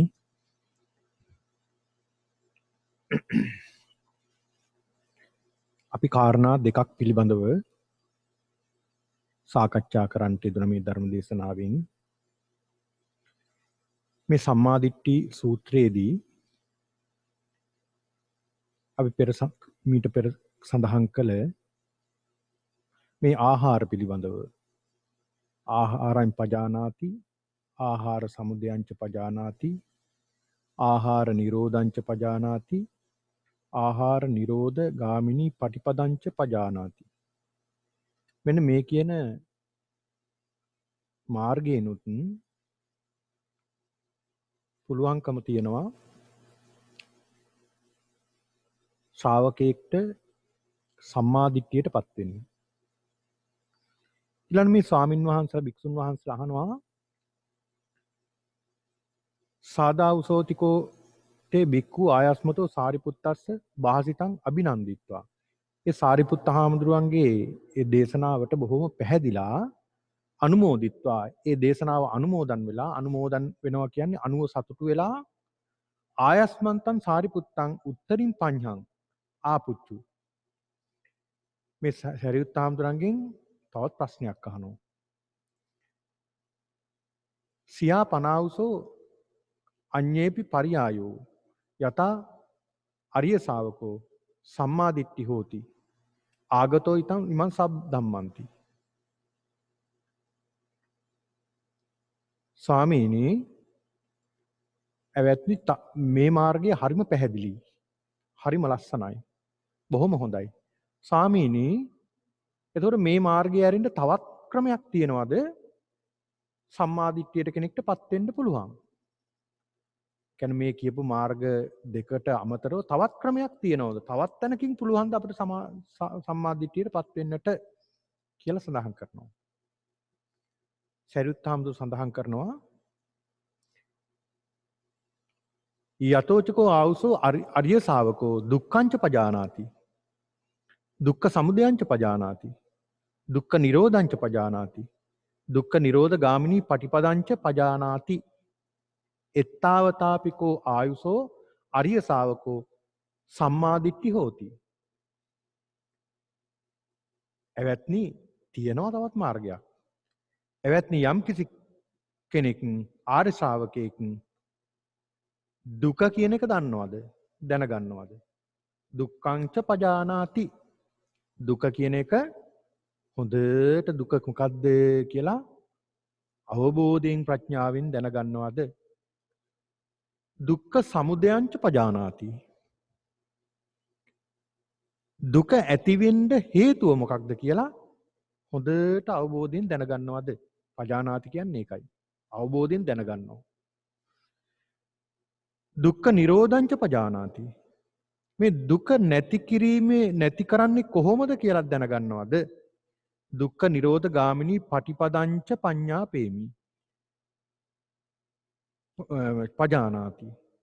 දුක නැති කිරීමේ මාර්ගයක් කුමක්ද කියලා දැනගන්නවද? අන්නේ එතනිනුත් පුළුවන් කෙනෙකුට සම්මාදිට්ඨියටපත් වෙන්නට පුළුවන් කියලා සඳහන් කරනවා. අන්න බලන්න. ආර්ය ශ්‍රාවක තෙමේ යම් කිසි ලෙසකින් එතනිනුත් පුළුවන් සම්මාදිට්ඨිකයෙක් බවට පත් වෙන්න. සම්මාදිට්ඨිය ඇති කරගන්න එතෙන්නුත් පුළුවන්. ඔහුගේ දෘෂ්ටිය ඍජු කරගන්න පුළුවන් එතෙන්නුත්. මහණෙනි දුක කියන්නේ මොකක්ද? කතමංච පනාවුසෝ දුක්ඛං. මහණෙනි දුක කියන්නේ මොකක්ද? ඉතල දුක්ඛං පජානාති. දුක කියන්නේ මොකක්ද කියලා අඳුර ගන්න ඕනේ. මොකක්ද මේ දුක කියන්නේ? දුක කියන්නේ මොකක්ද? පින්නතුනි දුක කියලා කියන්නේ මේක සඳහන් වෙනවා ජාතිපි දුක්ඛා, ජරාපි දුක්ඛා, මරණපි දුක්ඛං. අප්පියේහි සම්පයෝගෝ දුක්ඛෝ, පියේහි විප්පයෝගෝ දුක්ඛෝ. යම් පිච්ඡන්න ලබති තම්පි දුක්ඛං. සංකිට්ඨේන පංච පාදානස්කන්ධා දුක්ඛා. මේ ආදී වශයෙන් පෙන්වලා දෙනවා ජාතිපි දුක්ඛා. ඉපදීම දුකක්. එතකොට මේ දුක කියන්නේ මොකක්ද කියලා ඉස්සල්ලාම දැනගන්න ඕනේ අපි. දුක්ඛංච පජානාති කියන්නේ ඒකයි. දුක කියන්නේ මොකක්ද? පින්නතුනි දුක හොඳට අඳුර ගන්න ඕනේ මේක දුකක් කියලා.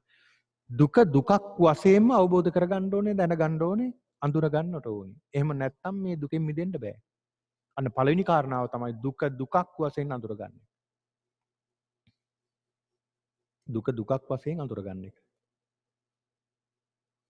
ඒතර මේ අපේ ජීවිතේෙම අපිට පුළුවන් මේ දුක අඳුරගන්න. සමහරුන්ට නම් අඳුරගන්න බෑ. සමහරුන්ට මේ දුක දුකක් විදිහට අඳුරගන්න බෑ. ඒක සැපක් විදිහට තමයි හිතන්නේ. ඔන්න බලන්න. ඒකනේ සමහර අය ඒ දුකින් මුදව ගන්න බැරි. අර සඳහන් වෙනවා දුගී භවයේ සංස්කෘතිය කියලා. ඒ මිනිස්සුන්ගේ දුප්පත්කමින් මුදව ගන්න බෑ. දැන් මේ රටෙත් ඉන්නවනේ එහෙම අය. ඒකෙන් මුදව ගන්න බෑ. ඒ අය ඒකම තමයි සැප කියලා හිතාන ඉන්නේ. ඒ කියන්නේ දුකට සැප කියලා රැවටිලා මේ මුලා වෙලා තියෙන්නේ දුක. ඒක නිසා ඒකෙන් මුදව ගන්න බෑ. ඉස්සල්ලා මේක දැනගන්න ඕනේ. දුක කියන්නේ මොකක්ද කියලා දැනගන්න ඕනේ. ඔන්න බලන්න. ජාතිපි දුක්ඛා. ඒතර අපි දන්නවා ජාතිපි දුක්ඛා ඉපදීම දුකක්. ඉපදීම දුකක්. ඉපදීම් ක්‍රම ගණනාවක් සඳහන් වෙනවා. ඉස්සරහට මම පැහැදිලි කරලා දෙන්නම්. ඉපදීම දුකක්. ඒතකොට මේ උපදිනවා කියන එක දුකක් වෙන්නේ කොහොමද? දැන් අපි හිතමුකෝ උදා දැන් උපදිනවා කියනකොටම අපිට මතක් වෙන්නේ ගෙදර පුංචි දරුවෙක් උපදිනවා.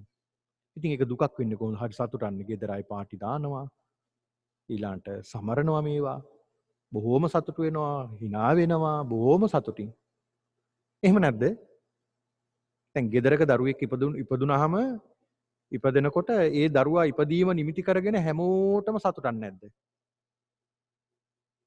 සතුටුයිනේ. අම්මට සතුටුයි, තාත්තට සතුටුයි, නැන්ද මාමට සතුටුයි, අම්මා තාත්තට එයාගේ අම්මා තාත්තට සතුටුයි බිහි කරන දෙමාපියන්ගේ. ඊළඟට ඥාතීන්ට සතුටුයි. යාළුවෝ එනවා හොයාගෙන තෑගි බෝග අරගෙන අනේ හලුත් දරුවෙක් ඉපදුනා හරි ෂෝක් හරි ලස්සනයි. හරිම හොඳයි කියලා සතුට වෙනවා. එතකොට මේක මොකද්ද මේ කියන්නේ මේ බුදුහාමුදුරුවෝ මෙතනින්? ජාතිපි දුක්ඛ. ඉපදීම දුකක් කියලා. ඔක්කොම සතුට වෙනවා.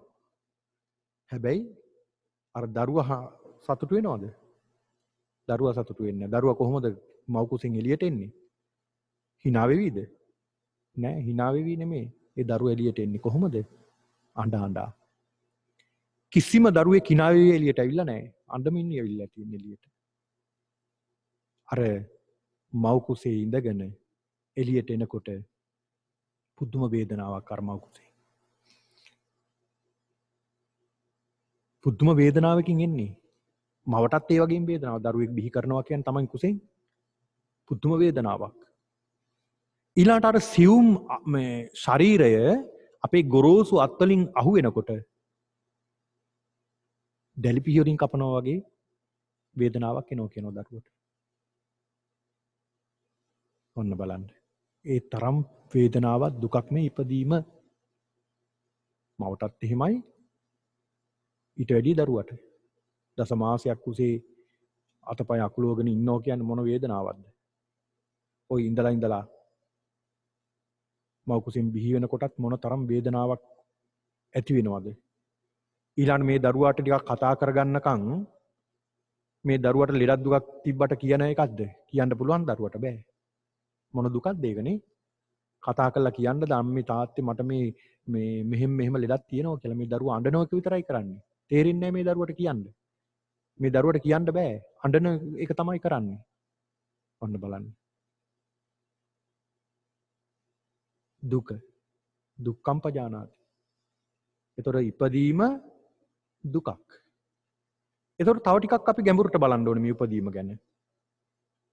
දැන් අපි කවුරුත් දන්න දෙයක් නෙමේක මේ ජාතිපි දුක්ඛ ඉපදීම මව් කුසෙන්. ඊළඟට අපි තව ටිකක් කල්පනා කරලා බලමු මේ දුක ගැන හොඳට අපිට දැනගන්නට මොනවා ඉපදීමද දුක?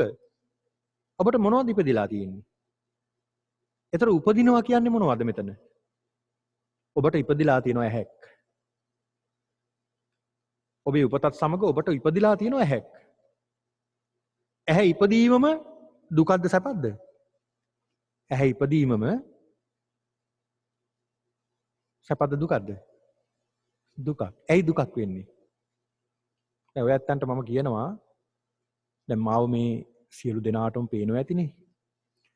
ඔය ඇත්තෝ මේ දැන් 4 වෙනකන් දැන් 3ට 5යි ඊළඟට 4 වෙනකම් මගේ දිහා බලා ඉන්න ඕනේ ඇහැපිල්ලමක්වත් හැබැයි ගහන්න බෑ. ඔළුවවත් හරවන්න නැතුව මගේ දිහාම බලාගෙන ඉන්න ඕනේ ඇස්පිල්ලමක්වත් ගහන්න බෑ.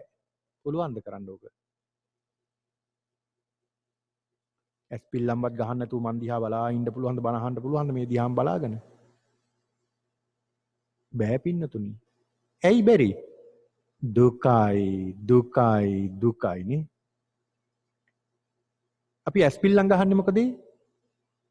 ඒ දුක නැති කරගන්න එක දිගටම බලා ඉන්නකොට හරි අමාරුයි. ඒක නිසා ඒ වේදනාව නැති කරගන්න ඇස්පිල්ලම් ගහනවා. එතකොට මේ ඇහැ පහළ වීමම දුකක් නෙමේද? දැන් ඔච්චරද?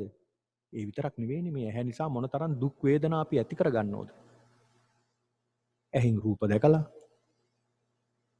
මේ රූප පිටිපස්සේ ගිහිල්ලා මේ රූප තමන්ගේ කරගන්න ගිහිල්ලා මොන තරම් ප්‍රශ්න ගැටලු ඇති කරගන්න තමන්ගේ මුළු සේසතම නැති කරගන්නවා තමන්ගේ මුළු ජීවිතේම නැති කරගන්නවා මේ ඇහැක් නිසා. ඒතර මේ ඇහැ ඉපදුන නිසා නේද අපි මේ තරම් දුක් විඳින්නේ? මේ ඇහැට මොන තරම් අපි මේ ඇහෙන් අඬන්නේ නැද්ද? මොන තරම් අඬන්නේ නැද්ද මේ අපි? අනමතග්ග සූත්‍රයේ සඳහන් කරන බුදුරජාණන් වහන්සේ අම්මා වෙනුවෙන් තාත්තා වෙනුවෙන් මෙරිලා කොච්චර අඬන්නේ නැද්ද අපි? මේ මහා සාගරයේ ජලය පරාදයි කියනවා. මොන තරම් මේ ඇහැ නිසා අඬන්නේ නැද්ද අපි? අපි හරි කැමති අපි නිතර දකින්න කැමති කෙනෙක් අපිට නොදකින්න පුළුවන්ද? බෑ. දරුවන්ට දෙමාපියෝ දකින්න නැතුව ඉන්න බෑ. දෙමාපියන්ට දරුවෝ දකින්න නැතුව ඉන්න බෑ. ඔන්න බලන්න. ගෙදර ආවේ නැත්තම් දවසකින් දෙකකින් දරුවෝ අම්මලා තාත්තලා නිතර කතා කරලා අහන පුතේ ඇයි ආවේ නැත්තේ? ඇයි ආවේ නැත්තේ? ඇයි ආවේ නැත්තේ? ඇයි ආවේ නැත්තේ? මේ කියනෝ දෙයක් දරුවෝ මේ අම්මේ මේකයි හේතුව කියලා. ඊට පස්සේ ආයෙ විනාඩි 5කින් විතර ආයෙ ගන්නවා. පුතේ ඇයි ආවේ නැත්තේ කියලා. මොකද දෙමාපියන්ට ඒ තරම් ආසයි කැමති දුකක් මේක. නිතරම දකින්න නැති. බලන්නකොනේ. ඉතින් ඔහොම බැඳීම් තියාගෙන ඉඳලා අම්මා නැති වෙනවා. මොකක් වෙයිද? සැපද දුකද එතකොට? මහා දුකක් ඇති වෙන්නේ අපිට. තාත්තා නැති වෙනවා. මරණයටපත් වෙනවා දුකක්. සමහරට අම්මා තාත්තා ජීවත් වෙලා ඉන්නෝ දරුවා නැති වෙනවා. දෙමාපියෝ ওই මලගෙවල් වලට ගියාම ලංකාවේදී අපිට ඒ මලගෙවල් වලදී අපිට ඇහෙනෝ දෙමාපියෝ අඬනෝ දරුවෝ නැති වුණ අවස්ථාවල අනේ පුතේ අපි උඹේ කරින් යන්න හිටියේ. අන්තිමේට මොකද උනේ? අනේ පුතේ මට දරා ගන්න බෑ කියලා. ඔන්න බලන්න මුළු ජීවිත කාලෙම දරුවෝ වෙනුවෙන් විදෝ ඉන්නව මරණයටපත් වුණා. මොන තරම් වේදනාවද? මොකක් නිසාද? මේ ඇහැ නිසා. ඊළඟට අපිට කනක් ඉපදෙලා තියෙනවා. කන නිසා මොන තරම් දුක් විඳලා ඇද්ද අපි? ශබ්ද අහලත් දුක් විඳිනවා, නොඅහත් දුක් විඳිනවා. සමහර ශබ්ද තියෙනවා අහගෙන ඉන්න බෑ. ඒක නිසා දුකයි. සමහර ශබ්ද තියෙනවා නොඅහා ඉන්න බෑ. එතකොටත් දුකයි. ඇහුවත් දුකයි අන්තිමේට, නෑ ඇහුවත් දුකයි. අන්න බලන්න. ඒතර මේ කන ඉපදුන නිසා නේද මේ තරම් දුක් විඳින්නේ අපි? බලන්නකො පෞල් ජීවිත විනාශ වෙනවා. මිනිස්සු මිනි මරා ගන්නවා මේ කන නිසා, කේලම් නිසා. කනට ඇහුණ දෙයක් කියන්න ගිහිල්ලා. හග්ගිස්සන්න ගිහිල්ලා නේ. ඒතර මේ කන නිසා මොන්න තරම් දුකක් මේ සසරේ අපි විඳින්නට ඇද්ද? නාසයත් එහෙමයි. එතකොට අපිට නාසයකුත් ඉපදිලා තියෙන ඕනේ දැන්. ඒ නාසය නිසා, ඒ ඉපදුන නිසාම ඉපදීම උනේ දුක. නාසයක් ඉපදුන්නේ නැත්නම් මේ දුකක් එයිද? ඇසක් ඉපදුන්නේ නැත්නම් දුකක් තියෙයිද? නෑ. දිවක් ඉපදිලා තියෙනවා. මේ දිව නිසා මොන තරම් දුක් විඳිනවද? ඒක ඉතින් බලා ගන්න යන්න ඕනේ රෝහල් වලට. මේ ආහාර නිසා මොන තරම් ලෙඩ වෙලා, අසනීප වෙලා රෝහල් වල ඉන්නවදලා? රටෙන් භාගයක් රෝහල් වල. ඒ භාගේ සනීප වෙලා යනකොට අනිත් භාගේ දැන් ලැහැත් වෙලා ඉන්නෝ ඊළඟට යන්න. ඔන්න බලන්න. ඒක නිසා පින්නතුනි මේ දිව නිසාත් අපිට දිව ඉපදීම නිසා දුක් විඳින්න වෙනවා. ඊළඟ මේ ශරීරය. මේ ශරීරය නිසා මොන තරම් අපි දුක් විඳිනවද? මේ ශරීරයට සැප හොයන්න ගිහිල්ලත් මොන තරම් දුක් විඳිනවද? ඒ සැප අතරමං වෙලා මොන තරම් දුක් විඳිනවද? ඒක නිසා හොඳට අවබෝධ කරගන්න මේ ජාතිපි දුක්ඛ ඉපදීමම තමයි දුක. ඉපදීමේ දුක. මේක මහා දුකක්. දුකක ආරම්භයක්, දුකක මූල ආරම්භයක්, පටන් ගැනීමක් තමයි මේ ඉපදීම කියලා කියන්නේ. එහෙනම් දුක්ඛම් පජානාති. දුක දැනගන්නට ඕනේ අපි. ඊළඟ ජරාපි දුක්ඛ. ඉපදුනා නම් මොකද වෙන්නේ? වයසට යනවා.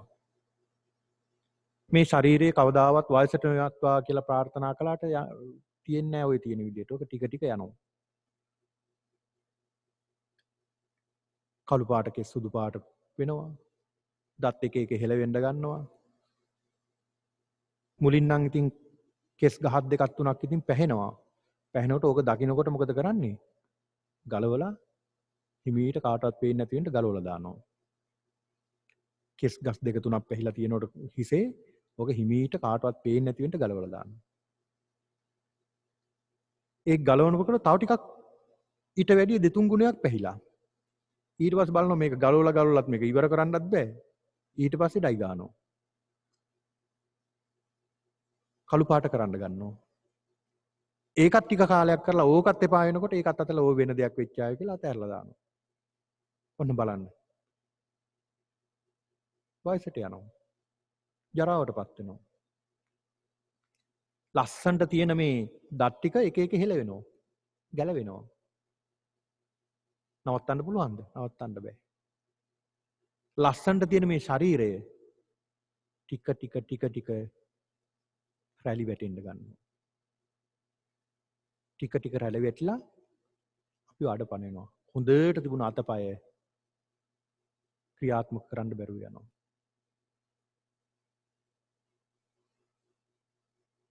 ඒ වගේම දිවට රහගුණ දැනෙන්නේ නැතුව යනවා. නාසයට ගඳ සුවඳ දැනෙන්නේ නැතුව යනවා. ඇහත් පේන්නේ නැතුව යනවා. වයසට යනවා. ඉපදුනා නම් මේක සිද්ධ වෙනවාමයි. නවත්තන්නට බෑ. ඔබ දවසින් දවස වයසට යනවා. අපි හැමෝම වයසට යනවා දවසින් දවස. අදත් එක දවසක් ඔබ වයසට යන. අද ගෙවුනහම තව දවසකින් ඔබ වයසට ගියා වෙනවා. ඊළඟ ව්‍යාධි දුක්ඛෝ ලෙඩ වෙනවා. මේ ශරීරයේ පින්නතුනි රෝග නිඩ්ඩම් පබංගුරං හරියට රෝග වලට නිදානයක්. මෙච්චර කල් හරි ලෙඩ ටිකක් හරි හැදලා මේ වගේ හරි තියෙන එකට ඔබ සතුටු වෙන්න ඕනේ. මේ ශරීරේ ඒ තරම් ලෙඩ ගුහාවක් මේ ශරීරේ. ඔබේ බාහිරේ තියෙන ලෙඩ අපිට දැක් ගන්න පුළුවන්. අභ්‍යන්තරයේ තියෙන ලෙඩ මොනවද කියලා දැනගන්න අපිට බෑනේ. මොනවා තියෙනවද කවුද දන්නේ ඇතුලේ. මේ ශරීරේ නිතර ලෙඩ වෙනවා. අසනීප වෙනවා. අපවිත්‍ර ගොඩක් මේක. ඒක හොඳට අවබෝධ කරගන්න ඕනේ අපි. තේරුම් ගන්න ඕනේ. ඊළඟට මරණම්පි දුක්ඛං. අවසානට මැරෙනවා. මේ ඉන්ද්‍රියන් අඩපණ වෙනවා, මරණයටපත් වෙනවා. මැරෙනවා කියන්නේ සැපද දුකද? දුක. ඒ දුක මැරෙන කෙනාටත් දැනෙනවා, වටේ ඉන්න අයටත් දැනෙනවා. මැරෙන කෙනා බිඳෝලා මැරෙනවා. ඒ කියන්නේ මරණාසන්න මොහොත ලඟ වුණාම පින්නතුණි ඒක හරි වේදනාකාරී කියන එක. ඉතින් මැරිලම් බලන්න ඕන දැනගන්න. ඒ කියන්නේ අපිට අත්දැකීමක් නැහැ නේ කියන්න, මටත් අත්දැකීමක් නැහැ. මොකද මැරිලා නැහැ නේ මම. ඒක නිසා මරණාසන්න මොහොත එනකොට හරි වේදනාකාරී කියනවා. දැන් සමහරු කියනෝනේ අනේ විනාඩියයි ගියේ මැරුණානේ කියලා heart attack එක ඇදිලා. එච්චර දුක් විඳින්නේ නැහැ කියලා. ඒ විනාඩිය හරි ඔහු දැඩි වේදනාවක් විඳිනවා. ඔහුගේ කර්මානුරූපව. දැඩි වේදනාව විඳින්මින් තමයි මරණයටපත් වෙන්නේ. මරණාසන්න මොහොත වෙනකොට මේ ශරීරයේ තියෙනවා ආපෝ ධාතුව, තේජෝ ධාතුව. මේ තේජෝ ධාතුව වේගෙන් හිසෙන් එළියට ඇදලා යනවා කියනවා.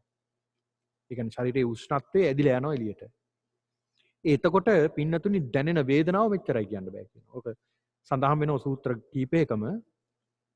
අනාථපිණ්ඩිකෝ වාද සූත්‍රයේ ඊළඟ වක්කලි අහම්දුරන්ට දේශනා කරන මේ සූත්‍රේ, වක්කලි සූත්‍රයේ වාගේ සූත්‍ර කීපයක මේක සඳහන් වෙනවා. මේ මරණාසන්න අත්දැකීම් මොනවද කියලා. ඒ තරම් දැඩි වේදනාවක් ඉවස ගන්න බෑ. හැබැයි ධර්මයේ දියුණු කරලා තියපු කෙනාට මේ වේදනාව යටපත් කරගෙන ධර්මයකින් ඉස්මතු කරගන්න පුළුවන්. වේදනාව තුළ ධර්මයේ දකින්න පුළුවන්. ඒ කියන්නේ වේදනානුපස්සනාව කියන්නේ. වේදනාව තුළ ධර්මයේ පීඨන්න පුළුවන්. මොකද එහු දියුණු කරලා තියෙනවා ධර්මය. ඒ නිසා මේකත් ස්වභාවික දෙයක්. මේ මරණය කියන්නේ ස්වභාවික දෙයක්. මට එන මේ වේදනාව ස්වභාවික දෙයක්. ඉතින් මේක ඉවස ගන්න ඕනේ. මේකෙන් පැනලා යන්න බෑ. ඒතර මේ වේදනාව කියන්නේ අනිත්‍යයක්. දැන් සියල්ල අනිත්‍ය නම් වේදනාව විතරක් අනිත්‍ය වෙන්න විදියක් නැහැ නේ. මම කියන්නේ දුක්ඛ වේදනා. සුඛ වේදනත් එහෙම තමයි. සුඛ දුක්ඛ උපේක්ෂා. මම කියන්නේ මරණාසන්න මොහොතේ අපිට දැනෙන දුක්ඛ වේදනා. මේ දුක්ඛ වේදනාවත් අනිත්‍යයි. එහෙම අපි හිතන්න ඕන. අපිට ලෙඩ හැදිලා අසනීප වෙලා අපිට අමාරු වෙලා ඉන්නකොට අපිට හිතන්න පුරුදු වෙන්න ඕන ධර්මයෙන් මේකත් අනිත්‍යයිමයි. මේක අනිත්‍යයි. අනිත්‍ය නිසා තමයි මට මේ දුක් විඳින්න වෙලා තියෙන්නේ. එතකොට මේ වේදනාවත් මෙහෙමම තියෙන්නේ නැහැ. මේ එක්කෝ මේක වැඩි වෙනවා එක්කෝ අඩු වෙනවා. ඒ කියන්නේ අනිත්‍යයි කියන එකනේ. මෙන්න මේක හොඳට සිහි කරගන්න ඕනේ මරණාසන්න. ඊළඟට වටේ ඉන්න අයටත් දුකයිනේ ඒක මරණය. මොනතරම් අන්නෝ වැළපෙනවද? මුළු ජීවිත කාලෙම සමාජයට මිය ගිය කෙනා වෙනුවෙන් අන්නෝ වැළපෙනව සමහර. පියෙහි විප්පයෝගෝ දුක්ඛෝ. ප්‍රිය දේවල් ප්‍රිය කෙනෙක් අපෙන් ඈත් වෙනවා. දුකක් ඒක. විශාල දුකක්. අප්‍රියෙහි සම්පයෝගෝ දුක්ඛෝ. සමහරවිට අපි අප්‍රියයි, අමනාපයි. කසාද බැඳලාත් ඉන්න වෙනවා සමහරවිට. බැඳලා පස්සේ තමයි අප්‍රිය අමනාපයි කියලා දන්නේ. ඉතින් කරන්න දෙයක් නැහැ මේක බැඳගත්ත බෙරේ ඉතින් හාමුදුරනේ ගහන්න එපා කියලා සමහරු කියනවා. අපිත් කියනවා ඉතින් ගහ ගහ ඉන්න මොනව කරන්නද බැඳගත්ත බෙරේ දැන් ඉතින් බැඳගත්තනේ. ඉතින් මේ වගේ අප්‍රිය අයත් සමග අපිට ජීවත් වෙන්න වෙනවා. ඒ වගේම තමයි අප්‍රිය දේවල් අපෙන් අපිට ලැබෙනවා. ඒකත් මහා දුකක් බවට අපිට පත් වෙනවා. යම් පිච්ඡන් නලබති තම්පි දුක්ඛං. ඊළාට යමක් අපි කැමැත්තෙන් ඉන්නවා නම් අපේක්ෂාවෙන් ඉන්නවා නම් ඒ අපේක්ෂාවෙන් ඉන්න දේ අපිට ලැබෙන්නේ නැහැ. අපි හිතමු දෙයක් ගැන අපි බොහෝම අපේක්ෂාවෙන් කැමැත්තෙන් බලාපොරොත්තු සහගතව අපි ඒ දේ ගැන ඉන්නවා කියලා. නමුත් ඒ දේ අපිට ලැබෙන්නේ නැහැ. එතකොට මහා දුකක් බවට පත් වෙනවා. අපි හිතමු අපි වැඩ කරන ආයතනයේ යම්කිසි නිලයක් Tamanට හම්බෙන්න තියෙනවා. උසස් වීමක්. ඉතින් තම බලාපොරොත්තුෙන් ඉන්නවා මේ උසස් වීම ලැබෙයි කියලා. බලාපොරොත්තුෙන් ඉන්නවා හැබැයි මේ උසස් වීම ලැබෙන්නේ නැහැ වෙන කෙනෙකුට ලැබෙනවා. එතකොට සතුටු වෙයිද අපි? නෑ දුකයි. හරිම දුකක් ඇති වෙනවා. අනේ මට ලැබුන්නේ නැණි බලන්න. මට මේ සුදුසුකම තියෙනවා. මේ සුදුසුකම තියෙනවා. මේ සුදුසුකම තියෙනවා. මේ උපාධිය තියෙනවා. මේ උපාධිය තියෙනවා. මට ලැබුන්නේ නැහැ ඒක. වෙන කෙනෙකුට. මම නම් කලකිරීමෙන් ඉන්නේ. මට නම් හරි දුකයි මේ ගැන. එහෙම කියනෝනේ. නිලතල තනුතුරු තානාන්තර මේවා ගැන බලාපොරොත්තුෙන් ඉන්නව ලැබෙයි කියලා. හැබැයි ලැබෙන්නේ නැතුව යනවා. යම් පිච්ඡන් නලබති. යමක් ඉච්ඡන් කියන්නේ කැමති නලබති. ඒ දේ ලැබෙන්නේ නැහැ. ආන් එකක් දුකක් බවට පත් වෙනවා. සංකිට්ඨේන පංච උපාදානස්කන්ධා දුක. ඊළඟ සඳහන් කරනවා කෙටියෙන්ම කිව්වොත් උපාදාන ස්කන්ධ පහම දුකක්. ඒ කියන්නේ රූප ස්කන්ධය, වේදනා, සංඥා, සංඛාර, විඤ්ඤාණ. රූප ස්කන්ධය, වේදනා ස්කන්ධය, සංඥා ස්කන්ධය, සංඛාර ස්කන්ධය, විඤ්ඤාණ ස්කන්ධය කියන මේ පහම අතිශයම දුකක් කියලා. මේ ස්කන්ධ පහම දුකක්. ස්කන්ධ පහක් අපි තියාගෙන ඉතින් මේක කවමින් නාවමින් පොවමින් අහට්ට ගෙනියනවා මෙහෙට ගෙනියනවා අහට්ට ගෙනියනවා මෙහෙට ගෙනියනවා දුකක් විඳින්නේ මේ. අන්න බලන්න මේ සරියුත් හාමුදුරුවෝ සඳහන් කරනවා දුක්ඛං ච පජානාති. මේ දුක කියන එක හොඳට දැනගන්න. ඒතර මේ හැම දෙයකම දුකක් තියෙන්නේ. හැම දෙයක්ම දුකක්. ඒ දුක දුකක් බව අඳුර ගන්න ඕනේ ඔබ. ඔබ ඔය වාඩි වෙලා ඉන්නවා නම් ඒකත් දුකක්. දැන් අපි ඒකනේ වරින් වර විවේකය ලබා දෙන්නේ. මොකද එක දිගටම ඉඳගෙන ඉන්න බෑ දුකක්. ඒතර ඒකත් අවබෝධ කරගන්න ඕනේ මේක දුකක්. එක විදිහකට ඉරියව් තියාගෙන ඉන්න බෑ අපිට.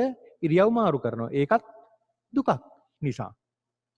එහෙනම් මෙන්න මේ කියන දුක අඳුන ගන්නට ඕන දුක්ඛං පජානාති. දුක හොඳට දැනගන්නට ඕනේ. ඊළඟට කල්පනා කරන්න ඕනේ දුක්ඛ සමුදයංච පජානාති. ඒතොර මේ දුක අඳුරගත්ත අපි මේ දුක අඳුනගත්තට බෑ දුක ඇති වෙන්නේ මොකක් නිසාද කියලාත් අපි දැනගන්නට ඕනේ. හොඳට දැනගන්න ඕනේ. මොකක් නිසාද මේ දුක ඇති වෙන්නේ? පින්නතුනේ මේ දුක ඇති වෙන එකම හේතුව තමයි යායන් තණ්හාපෝ නෝ භවිකා නන්දි රාග සහගතා తත්‍ර తත්‍රාබි නන්දිනී සය්‍යති ඉදං කාම තණ්හා භව තණ්හා විභව තණ්හා. මොකක් නිසාද මේ? යායන් තණ්හාපෝ නෝ භවිකා නන්දි රාග සහගතා. ඒ පුද්ගලයා පෝනෝ භාගය පුනර්භවයක් ඇති වෙනවා. පුනර්භවයක් ඇති වෙලා නන්දි රාග සහගතා. ඒ උපදින තැන නන්දි රාගය ඇති කරගන්නවා. ඒ කියන්නේ දැන් අපි මේ මනුස්ස භවයක් ලබාගෙන තියෙනවනේ. මේ මනුස්ස භවය ලබාගෙන අපි එතෙන්ට නන්දි රාගය ඇති කරගන්න නෙමෙයි දින්නේ. මේ මනුස්ස භවයට කැමති නැද්ද? අකමැති නම් ඔබ මැරෙන්න එපා. මැරෙන්නේ නැහනේ අපි. අපි ජීවත් වෙන්නයි කැමති. ඒ ලැබුණ භවය ජීවත් කරනවා. තත්ත තත්‍රාභිනන්දිනී එතන ඇලෙනවා අපි. දැන් අපි ඇලිලා ඉන්නේ මේකට. ඔන්න බලන්නකෝ. මේ අපි විතරක් නෙමෙයි සියලු සත්වයෝ එහෙමයි. උදාහරණයක් කියන්නම්කෝ. අපි බලමුකෝ කල්පනා කරලා බලන්න සුනකෙක්. දැන් මේ රටේ නම් සුනකයෝ ගෙවල් වල බොහොම සැප සම්පත් විදිහට හැදෙන්නේ. දැන් ලංකාවේ එහෙම අනිත් රටවල් වල ගත්තාම ඔබ දැකලා ඇති ශරීරයේ එක මයිල් ගහක්වත් නැහැ. රෝම කූපයක්වත් නැහැ. අපි කියන්නේ හොරිකඩ කියලා. බොහොම ජරා ජීර්ණ වුණ බල්ලෙක්. මේ සතා පුදුම දුකක් විඳින කහ කහ හැමතැනම තුවාල තියෙනවා. සමහරට පණුවොත් ගහලා ඉන්නේ තුවාල වලට. ඊට පස්සේ මොකද මේ සතා කල්පනා කරනවද අනේ මේක දුකක් මම වාහනයකට හරි බෙල්ල තියලා මැරෙන්න ඕනේ කියලා ගිහිල්ලා බෙල්ල තියනවද? නෑ මේ සතා මොකද කරන්නේ? මේ සතා ලැබුණ තැන දැන් නන්දිරාග සහගතා තත්තතත්තාබිනන්දිනී. දැන් ඉපදිලා ඉන්නේ ඒ ඉපදුන භවයේ පෝෂණය කරගන්න කොහොම හරි කහ කහ හරි මේ සතා උත්සාහ කරන්නේ. එතන ඇල්ලා ඉන්නේ. හැම සත්වෙක් මෙහෙමයි. හැම සත්වෙක් අපාය උපදී වේවා, තිරිසම් යෝනියේ වේවා, අසුර අපාය වේවා. දැන් තිරිසන් සතෙක් වුණත් ඊළාට ප්‍රේතෙක් වුණා. දැන් ප්‍රේතෙක් කළා උපදින සමහර ප්‍රේතයෝ ඉන්නවා අසුචි අනුභව කරන්නේ. අසුචි අනුභව කරන්නේ. අර එක සැරයක් එක තැනක සඳහන් වෙනවා බිරිඳත් ස්වාමියාත් දෙන්නම අකුසල් කරන්නේ. දෙන්නම අකුසල් කළා දෙන්නම ඉපදුනා එකටම මේ වගේ අකුසල් ඵල විපාක දෙන තැනක ප්‍රේතෙක් වෙලා. වැඩේ තියෙන්නේ කාන්තාවගේ ස්වාමියාගේ දැන් ප්‍රේතයාගේ කරේ තමයි ඉන්නේ ප්‍රේතිය. ප්‍රේතිය අසුචි කරනවා ප්‍රේතයා ආහාරට ගන්නවා. ප්‍රේතිය අසුචි කරනවා ප්‍රේතයා ආහාරට ගන්නවා. ඔන්න බලන්න. මොනතරම් අකුසල කර්මයක්ද? නමුත් ඒ අය කල්පනා කරන්නේ මේක මෙහෙම දෙයක් කියලා. දැන් බලන්න ඔය තිරිසන් සතෙක් ගත්ත අපි බලමුකෝ. දැන් ඌරෙක්ගේ ස්වභාවය තමයි ඌරගේ ආහාරය මොකක්ද? අසුචි අනුභව කිරීම. ඒ සතාට මොන්න තරම් රාජභෝජන තිබුණත් ඒව නෙමෙයි ඒ සතා අනුභව කරන්නේ. ඒ සතාට කැමතිම ආහාරය ඒක. හැබැයි ඒ සතා කල්පනා කරනවා ඒක තමයි ඒ සතාගේ හොඳම රසවත්ම කෑම කියලා. අපි අර විදියට හිතුවට. අන්න බලන්න ඒකයි කියන්නේ යායන්තන්නා පෝනෝ භවිකා. පුනර්භවයක් ඇති වෙලා තියෙනවා. නන්දිරාග සහගත නන්දිරාගයත් ඇති වෙලා තියෙනවා. එතෙන්ට රාගයේ කැමැත්ත තත්ත්‍තාබිනන්දිනී. ඒ තැන්වල අල්ල ගන්නවා දැන් ඒක. ඒක අල්ලගෙන තියෙන්නේ. තත්ත්‍තාබිනන්දිනී. සයති ඉදං කාම තණ්හා. කාම වස්තුන් කෙරෙහි දැඩි කැමැත්තකින් අල්ලගෙන තියෙන්නේ. කාම වස්තුන් කෙරෙහි. ඊළඟ භව තණ්හා. මෙතනින් සඳහන් කරන්නේ භව තණ්හා කියලා භවයක් ප්‍රාර්ථනා කරනවා. දැන් ඔය ඇත්තෝ යම් කිසි පිනක් කරලා කුසලයක් කරලා දිව්‍ය ලෝක ප්‍රාර්ථනා කරනවා නම් ඒක භව තණ්හාවට අයිති වෙනවා. තණ්හාවක් ඒක. ඒකත් තණ්හාවක් බවට පත් වෙනවා. ඉතින් යහපත් තැනක තමයි අපි උත්තර ලබන්නේ. නමුත් ඒකත් තෘෂ්ණාවක්. මේකට කියනවා ශාස්ත්‍රත දෘෂ්ටිය කියලා. ඒ කියන්නේ අපි මේ පෙර සසරේ ජීවත් වේගෙන ඇවිල්ලා ඉඳලා තියෙනවා කියලා. භව තණ්හාව, භව ප්‍රාර්ථනා කරනවා. ඊළඟට අපිට ඉස්සරහටත් භවයක් තියෙනවා. තව තැනක උපත ලබන්න පුළුවන් කියලා. ශාස්ත්‍රත. ඊළඟට විභව තණ්හා, උච්ඡේද දෘෂ්ටියක් මේක. ඒ කියන්නේ උපත ලබන්න තැනක් නැහැ. මෙතනින් පස්සේ කොහෙවත් උපත ලැබෙන්නේ නැහැ. අපි ඒ ඉඳා දැන් කරන දෙයක් ඕන දෙයක් කරපල්ලා කියලා. ඔන්න බලන්න. මේ විදිහට භවයන් හැදෙනවා මෙන්න මේ දුක නිසා. එහෙනම් මේ සරියුත් හාමුදුරුව සඳහන් කරනවා දුක්ඛංච පජානාති දුකක් දැනගත්තා. ඒ පුද්ගලයා දුක්ඛ සමුදයංච පජානාති දුක ඇති වෙන හේතුවක් දැනගත්තා. මොකක්ද හේතුව? තෘෂ්ණාව. අනුසේ වශයෙන් ඇති වෙන මේ තෘෂ්ණාව නිසා තමයි දුක ඇති වෙන්නේ. දුක්ඛ නිරෝධංච පජානාති. දුක ඊළඟට නැති කිරීමක් දැනගන්න ඕනේ. කොහොමද නැති කරන්න ඕනේ දුක? දුක නැති කරන්න නම් මොකක්ද නැති කළ යුත්තේ? තෘෂ්ණාව නැති කරන්න ඕනේ. එතකොට මේ තෘෂ්ණාව නැති කිරීමේ වැඩපිළිවෙලක් තියෙනවා. මේ දුක නැති කිරීමේ වැඩපිළිවෙලකුත් තියෙනවද? තියෙනවා. ඒ තමයි අරියෝ අට්ටංගිකෝ මග්ගිතෝ සෙය්‍යදීතං. සම්මාදිට්ඨි. සම්මාදිට්ඨිය නිවැරදි දැකීම. නිවැරදිව දකින්න ඕනේ මේක.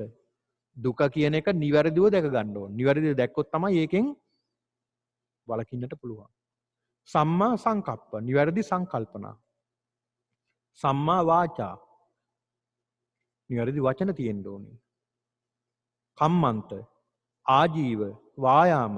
සති සමාධි. කලිනුත් පැහැදිලි කළ නිසා මේක නැවත පැහැදිලි කරන්න යන්නේ නැහැ.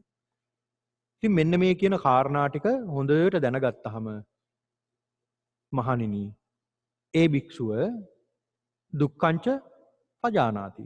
දුක කියන එකක් දැනගන්නවා. දුක්ඛ සමුදයංච පජානාති. දුක ඇති වෙන හේතුවක් දැනගන්නවා. දුක්ඛ නිරෝධංච පජානාති. දුක නැති කරන හැටිත් දැනගන්නවා. දුක්ඛ නිරෝධ ගාමිනී පටිපදංච පඤ්ඤා පජානාති. දුක නැති කරන මාර්ගයක් දැනගන්නවා.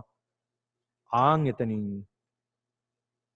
මේ සරියුත් හාමුදුරුව සඳහන් කරනවා එතකිනුත් පුළුවන් සම්මාදිට්ඨියට බැස ගන්නට සම්මාදිට්ඨිකයෙක් වෙන්නට එතෙන්නුත් පුළුවන් කියලා සඳහන් වෙනවා. ඔන්න බලන්න. එතෙන්නුත් සම්මාදිට්ඨියට පත්වන්නට පුළුවන් කියලා සඳහන් කරනවා. ඊළඟට භික්ෂුන් වහන්සේලා අහනවා ඇවැත්නි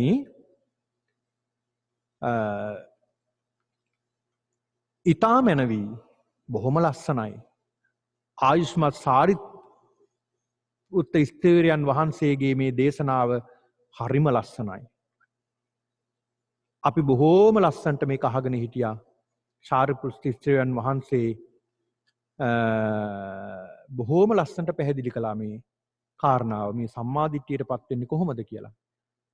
ඇවැත්නි තවත් ප්‍රශ්නයක් තියෙනවා අහන්නද කිව්වා. අහන්න කිව්වා.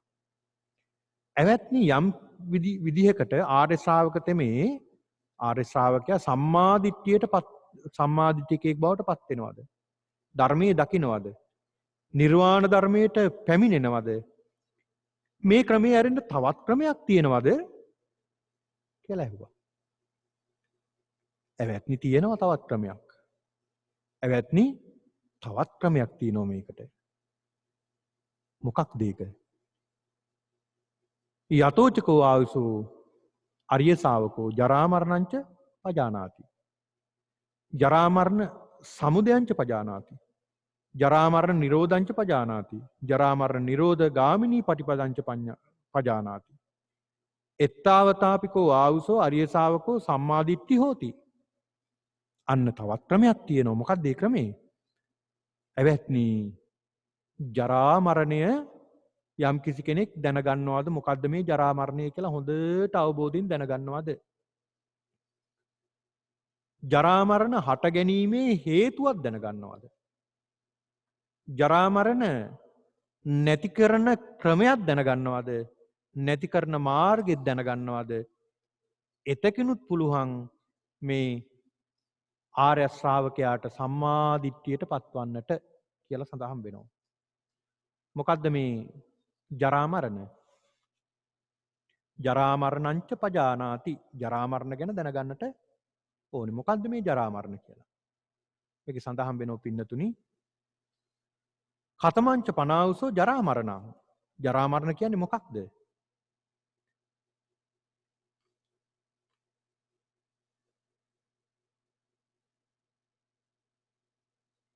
කතමා ජරා මරණ භික්කවේ ජරා මරණං යන් තේසං සත්තානං තම්මි සත්තනිකායේ ජරා ජීරණතා කණ්ඩිච්චං පාලිච්චං වලිච්චචා ආයුනෝ සංහානි ඉන්ද්‍රියානම් පරිපාකෝ අයං උච්චතාවුසෝ ජරා. ජරාව කියන්නේ මොකක්ද කියලා අපි දැනගන්න ඕනේ. මොකක්ද මේ ජරාව කියන්නේ? ජරාවට පත් වෙනවා කියලා කියන්නේ ඇවැත්නි යම් කිසි සත්වයෙක් ඒ සත්වයන්ගේ නිකායේ, ඒ කියන්නේ ඒ සත්වයන්ට අයත් නිකායක් තියෙනවා. ඒ සත්ව කොටසේ යම් දිරීමක් තියෙනවද? දිරණ බවකුත් පේනවද? ඒ කියන්නේ දිරීමක් තියෙනවද? දිරන බවකුත් පේනවද? දැන් මේ අපේ මේ සත්ත්වනිකායේ දැන් අපි ඉන්නේ මේ මනුස්සනිකායේනේ, මිනිස්සු වෙලානේ. දැන් මේක දිරනවද මේක? ඔබ හොඳට කල්පනා කරලා බලන්න මේක දිරනවද කියලා. මේක දිරනවා. ටික දිරා යනවා. දිරන බවකුත් පේනවද? ඒකත් නම් පේනවා ඉතින්. මොකද ටික ගිය අවුරුද්දේ තිබ්බ ශරීර නෙමෙයි දැන්. ගිය අවුරුද්දේ තිබ්බ දත් ටික නෙමෙයි දැන්. ගිය අවුරුද්දේ තිබ්බ කෙස් ටික නෙමෙයි දැන්. ටික මේවා දිරමින් යනවත් පේනවා. මේවා දිරනවා කියලාත් දන්නවා, දිරනවත් පේනවා හැබැයි. ඊළඟට කැඩුණු බවක් වෙනවද? මේවා කැඩෙනවා. අතපය කැඩෙනවා. ඊළඟට අපේ ශරීරයේ බිඳෙනවා, අස්ථි බිඳෙනවා. ඉතින් මේ වගේ වෙනස්කම් වලටපත් වෙනවා. ඊළඟට කෙහෙ පැහුණු බවක් වේද? කෙස් පැහෙනවා. හම රැලි වැටුණු බවක් වේද? ඒ කියන්නේ හමත් රැලි වැටෙනවා. ආයුෂත් පිරිහෙනවා. ටික ආයුෂ පිරිහීමට යනවා. ඉන්ද්‍රියන්ගේ මේරීමක් වෙනවා. ඉන්ද්‍රිය ටික මේ මෝරනවා. මෝරනවා කියන්නේ පැහෙනවා විනාශ වෙනවා කියන එකනේ. ඉන්ද්‍රිය ටික මෝරනවා. ඇවැත්නි මේ ජරාව කියලා මේකට කියනවා. මෙන්න මේකට කියනවා ජරාව. ඒ කියන්නේ පැසුණු බවක් තියෙනවද? පැසුණු බවක් පේනවද? දිරීමක් තියෙනවද? දිරීමක් පේනවද? ආයුෂය ගෙවෙනවද? කෙස් පැහෙනවද? ඇඟ රැලි වැටෙනවද? ලොම් හැලෙනවද? කොන්ද කුදු ගැහෙනවද? මේකට කියනවා ජරාව කියලා. කතමං චාවුසෝ මරණං. මහණෙනි ඇවැත්නි මරණය කියන්නේ මොකක්ද? යා තේසං සත්තානං තම්මා සත්තනිකායා චුති. චවනතා බේදෝ අන්තරදානං මච්චු මරණං කාලක්කිරියා කන්දානම් බේදෝ කලේබරස්ස නික්කේපෝ ඉදං මුච්චතාවුසෝ මරණං. මහණෙනි ඒ සත්ව නිකායන්ගේ ඒ සත්වයන්ගේ යම් චුතවීමක් තියෙනවද? ඒ සත්ව නිකාවල යම් සත්වයෝ ඉන්නව චුත වෙලා යනවා. මැරෙන්නේ නැහැ, චුත වෙනවා. ඔය දෙවියෝ වගේ චුත වෙනවා. චුතවන බවක් දන්නවද? බෙහෙදයක්, අතුරුදහන් වීමක්, මරණයක්, කාලක්‍රියාවක්, ස්කන්ධයන්ගේ බිඳීමක්, ශාරීරියේ බහා තැබීමක් වෙනවද? අන්න ඒකට කියනවා මරණය කියලා. මරණ වෙන ආකාර 4ක් ගැන සඳහන් වෙනවා. ආයුක්ඛය මරණය, කම්මක්ඛය, උභයක්ඛය, උපච්ඡේදක්ඛය. ආයුක්ඛය කියලා කියනවා අපේ ආයුෂය අවසන් වීමෙන් මරණයටපත් වෙනවා. කියන්නේ සමහරු ආයුෂය අවසන් කරලා මරණයටපත් වෙනවා. සමහරලාට දීර්ඝායුෂ වින්දනය කළා ඔහුගේ ගෙනාපු ආයුෂ එච්චරයි මරනවා. සමහරු දීර්ඝායුෂ වෙනවා, සමහරු අඩු ආයුෂ. ඊළඟට කම්මක්ඛය. ආයුෂය ඉතිරි වෙලා තියෙනවා. හැබැයි කර්මය නිසා කර්ම දෝෂයක් නිසා ඔහු මැරෙනවා. ආයුෂය තියෙනවා. කර්ම දෝෂයක් නිසා මැරෙනවා. ඊළඟට උභයක්ඛය. ආයුෂයත් ඉවරයි, කර්මයත් ඉවරයි, ඔහු මරණයටපත් වෙනවා. සමහරලාට ඔය සියල්ලම තියෙනකොට උපච්ඡේදක්ඛය. මැදි මොකක් හරි වෙන උපද්‍රවයක් වෙලා මැරෙනවා. අනතුරක් වෙලා මැරෙනවා. ඇක්සිඩන්ට් එකක් වෙලා මැරෙනවා. මේ වගේ දෙයකින් මරණයටපත් වෙනවා. අන්න ඒකට කියනවා මරණ කියලා කියනවා. එතකොට මේ ජරාවත් මරණයත් හොඳට දැනගන්නට ඕනේ. ඒක හොඳට දැනගත්තාම ඊට පස්සේ කල්පනා කරන්න ඕනේ ජරා මරණ සමුදයංච පජානාති. ජරා මරණ ඇති වෙන්නේ මොකක් නිසාද? ජරා මරණ ඇති වෙන හේතුව, ජරා මරණ ඇති වෙන එකම හේතුව තමයි ඉපදීම. ඉපදුන් නිසානේ ජරා මරණයටපත් වෙන්නේ. ජාතිය. ඉපදීම. එතකොට ජරා මරණ නිරෝධංච පජානාති.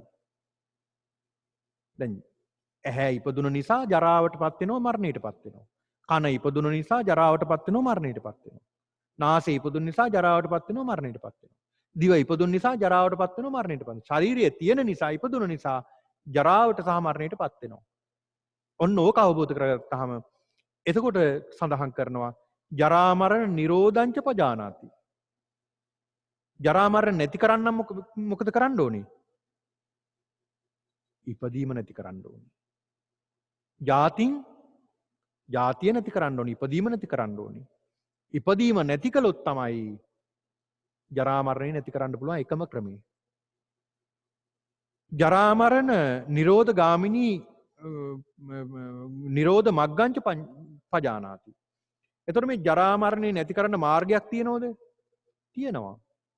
ඒ තමයි අරියෝ අට්ටංගිකෝ මග්ගෝ ආර්ය අෂ්ටාංගික මාර්ගය. සම්මා දිට්ඨි, සම්මා සංකප්ප, සම්මා වාචා, සම්මා කම්මන්ත, සම්මා ආජීව, සම්මා වායාම, සම්මා සති, සම්මා සමාධි කියන මෙන්න මේ ආර්ය අෂ්ටාංගික මාර්ගයේ ගමන් කිරීමම තමයි මේ ජරා මරණ නැතිකරන්න තියෙන එකම මාර්ගය. ඉතින් ඒක නිසා පින්නතුනි මේ ජරාව සහ මරණය පිළිබඳව හොඳට අවබෝධයෙන් යුක්තව මේ දුක පිළිබඳව හොඳට අවබෝධයෙන් යුක්තව කටයුතු කරන කෙනා ඒකාන්ත වශයෙන් සම්මා දිට්ඨියට පත් වෙනවා. මේකෙන් සඳහන් කරනවා එතකිනුත් සම්මා දිට්ඨික පුද්ගලයෙක් බවට පත් වෙනවා. ජරා මරණය ගැන දැන ගැනීමත්, ජරා මරණය ඇති වෙන හේතුව දැන ගැනීමත්, නැති කිරීමේ හේතුව දැන ගැනීමත්, නැති කිරීමේ මාර්ගය දැන ගැනීමේ හේතුවත් මාර්ගය දැන ගැනීමත් එතකිනුත් පුළුවන් මේ සම්මා දිට්ඨික පුද්ගලයෙක් බවට පත් වෙන්න කියලා සඳහන් කරනවා. හොඳයි පින්නතුනි, එහෙනම් අද මේ ධර්ම දේශනාව අදට අවසන් කරනවා. තවත් කරුණු ගණනාවක් මෙහි කොටස් ගණනාවක් දේශනා කරන්න තියෙනවා. ඉදිරි දේශන වලින් මේ ධර්ම දේශනාවේ පිළිබඳව නැවතත් අපි සාකච්ඡා කරනවා. දැන් ඔබට ධර්ම ගැටලු තියෙනවා නම් ඔබට ඉදිරිපත් කරන්න අවස්ථාව තියෙනවා. ඔබට තව විනාඩියකින් පමණ ඔබට ධර්ම ගැටලු ඉදිරිපත් කරන්න අවස්ථාව තියෙනවා.